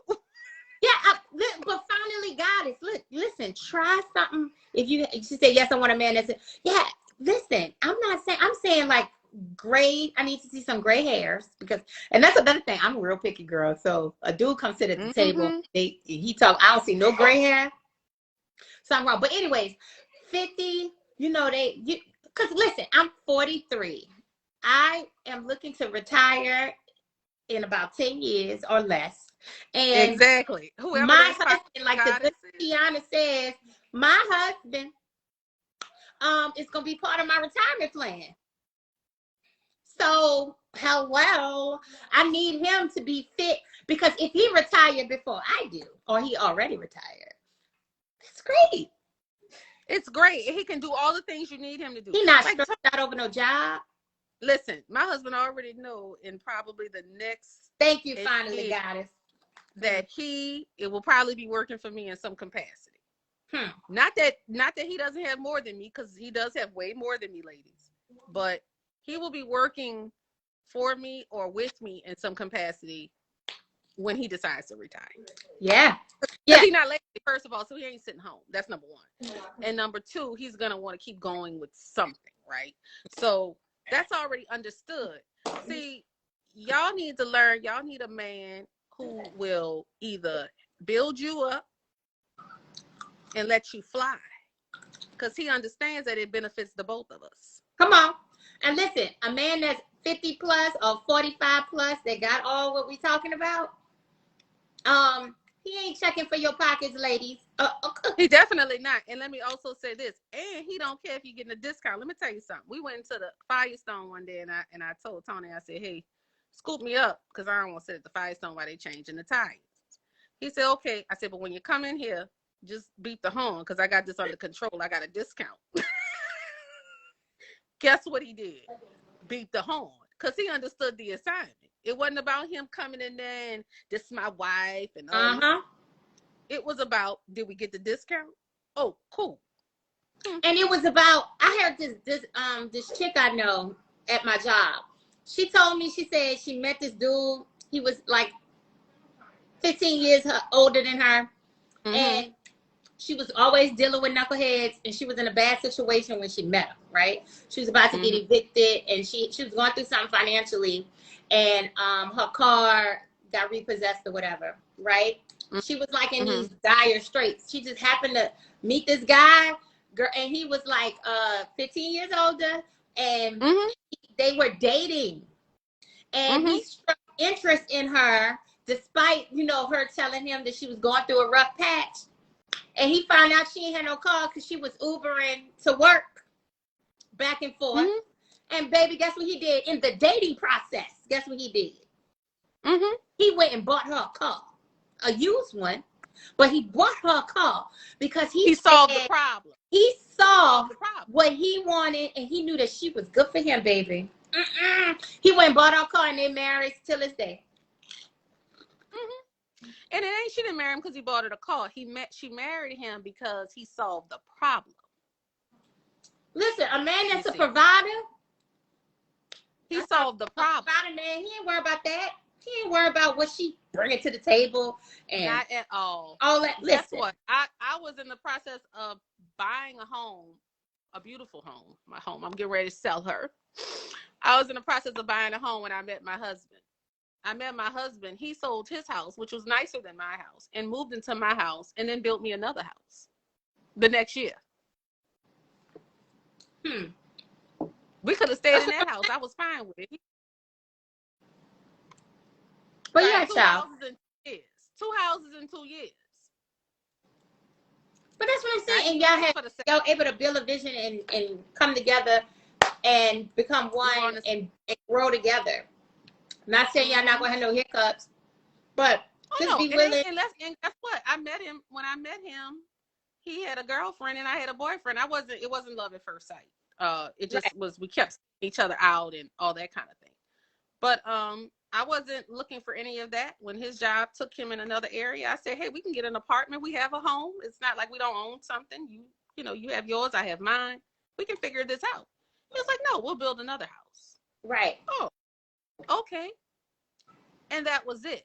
So again, I said that to say this. When a man wants you, you'll know it. Oh, great baby. And she gonna know. He gonna do things for you that you ain't never knew that could be done. He gonna solve the problem. You want to know why? Because he knows what the value of coming to a peaceful home feels like. And one well decorated. Well, yes. He wants a curated home. He wants a curated home. He wants a meal. And guess what? He don't care that you didn't cook the meal. Who gives a shit? He just wants the meal. If you don't need to share with him that you have a maid. You don't need to share with him that you didn't cook the food. You just need to produce the clean house and produce the food. Hello. And men are not into semantics. Don't give them that much credit. Right. Produce the good meal. I don't care if you picked it up from the Lubies. Put it on a plate, because you gotta give a man a plate. Put it on a plate and put the cellophane over it. Come on, Errol. He said, "Come on." Know? That's what I'm saying. You gotta be in love with the name on it. Yeah, you put that plate in the microwave with his name on it, and you make sure that house is clean and keep you a good candle burning, because a man wants to come to a stable, inviting, peaceful. And so men over 40, absolutely men over 50 understand that. So they want their house to be peaceful when they walk through the door. So what does that look like? That look like whatever problem my wife got, let me solve that problem, because I want a peaceful house. See, they're not into the arguing and the I ain't got to call you every day. They don't want to have that conversation. I ain't throwing no shade, but I'm just saying.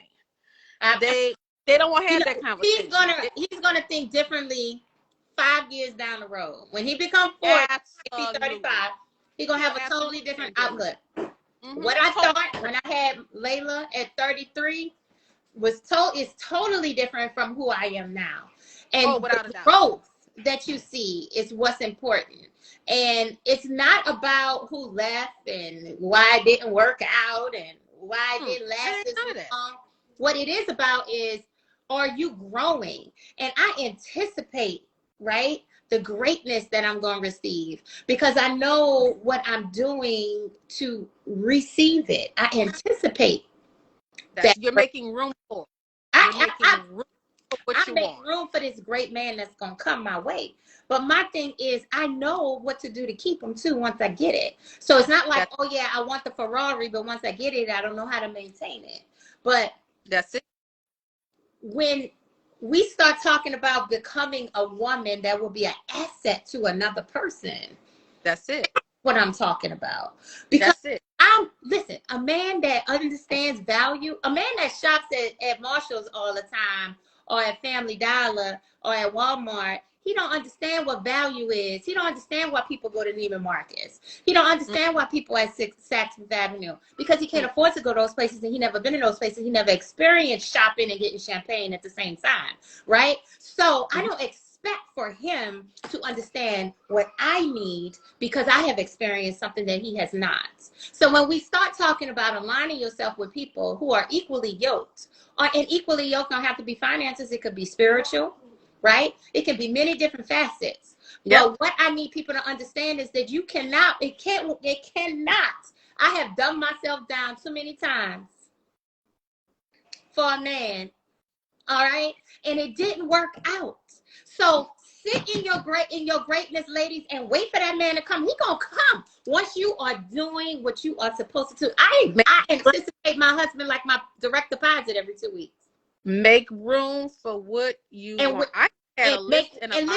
Make room, Ketasha. Listen, some women, because we do it so long, we adapt these masculine what they call it, ways of behaviors, and we don't know how to put them up on the shelf when arrow do come, right?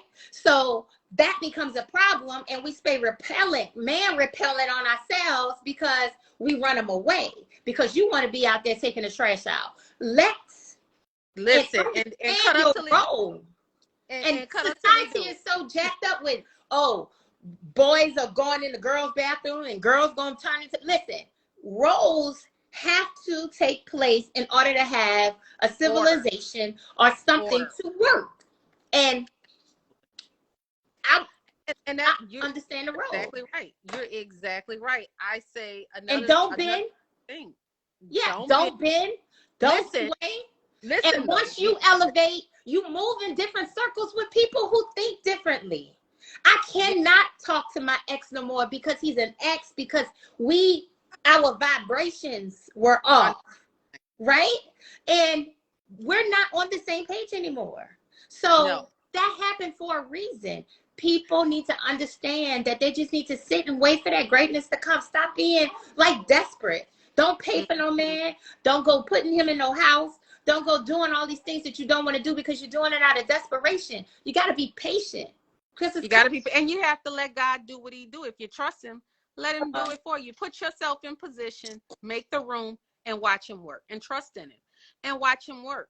I put what I wanted in a man in the Bible years before I got what I wanted. Come on. Years before, and I got what I asked for. I got a couple of things I didn't ask for, but hey, that's just par for the course. Yeah. Because they perfect, right? And I'm sure he would say the same thing. I would also say that a man wants to be needed, right, ladies? And that may not always be financial. But he needs to be needed. When you acting hard as a rock and like you just got it all and all of that, guess what they're gonna go do? They're gonna go find Shaniqua because she needs him. And you got to make sure that he needs you for something. Let me tell you, they're gonna go find Shaniqua, and Shaniqua gonna fix him some meat sauce and spaghetti on a paper plate with a plastic spoon. And guess what? And hand him her light bill. I got a partner. He gonna pay. Yeah. I got a partner that's all he really concerned. Food is high on his priority list. His list of it was high on mine too. And he listen, food is important to this guy, right? So if she ain't cooking, listen, he don't mind getting in the kitchen, but he really want a woman that can cook, right? But at the end of the day, it is about what you want. And men do it all the time. But when we say what we want, it's a problem. Yeah. It's only a problem for the man who don't want to be of value. See? Yeah. It ain't a problem to the man that wants to be of value. Right. So that's my little last thing, because I gotta go make sure my child get ready for school. Well, I'm sorry, I was at Anna's house. Okay, you know her Wi-Fi, old people Wi-Fi don't be working. I went to the call to the office, but I had to make sure my mama was straight. So I hurried and made it back home. But thank you so much, Liz. I was trying to get you in earlier, girl. I wanted to tie him up, but I couldn't get there. Lord, you couldn't. Look, everything happened for a reason, boo. But he got off that junk real quick. But I was gonna let the cat. Right. Yeah, it's only a problem to those who don't have it. Thank you, Tiana. Listen, my circle of boo. Between you gotta be able to have value.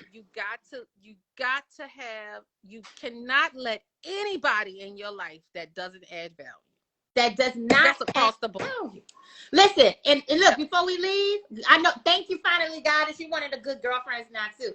And listen, I always tell a man, when we lived in the little projects in Lake Charles, my stepdaddy added value and moved us to New Orleans, boo. Okay, he took us out the projects, right? So listen, ain't no man coming up in here. I don't know project, but ain't no man. I know what a man's supposed to do. Okay, I know what a provider man looks like. I've lived with the provider man, so yeah, not calling me every day. That ain't it. And that's your standard. And so be empowered to have that standard, and don't let nobody take it away from you, because it's a good one. Yeah, well, good combo. Yes, finally, Goddess.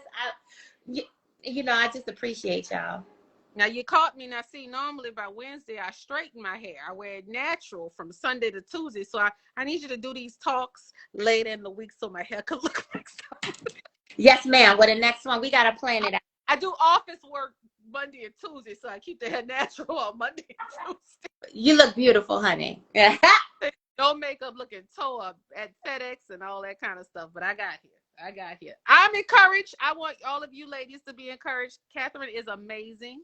She is Black Girl Magic personified, and she gonna get that husband, because we praying, we touching and agreeing on that, honey. In Jesus' name. How about that? Amen. Amen. All right, boo. Love you. Bye. Bye, Tiana. Bye, Goddess. Bye, Arrow.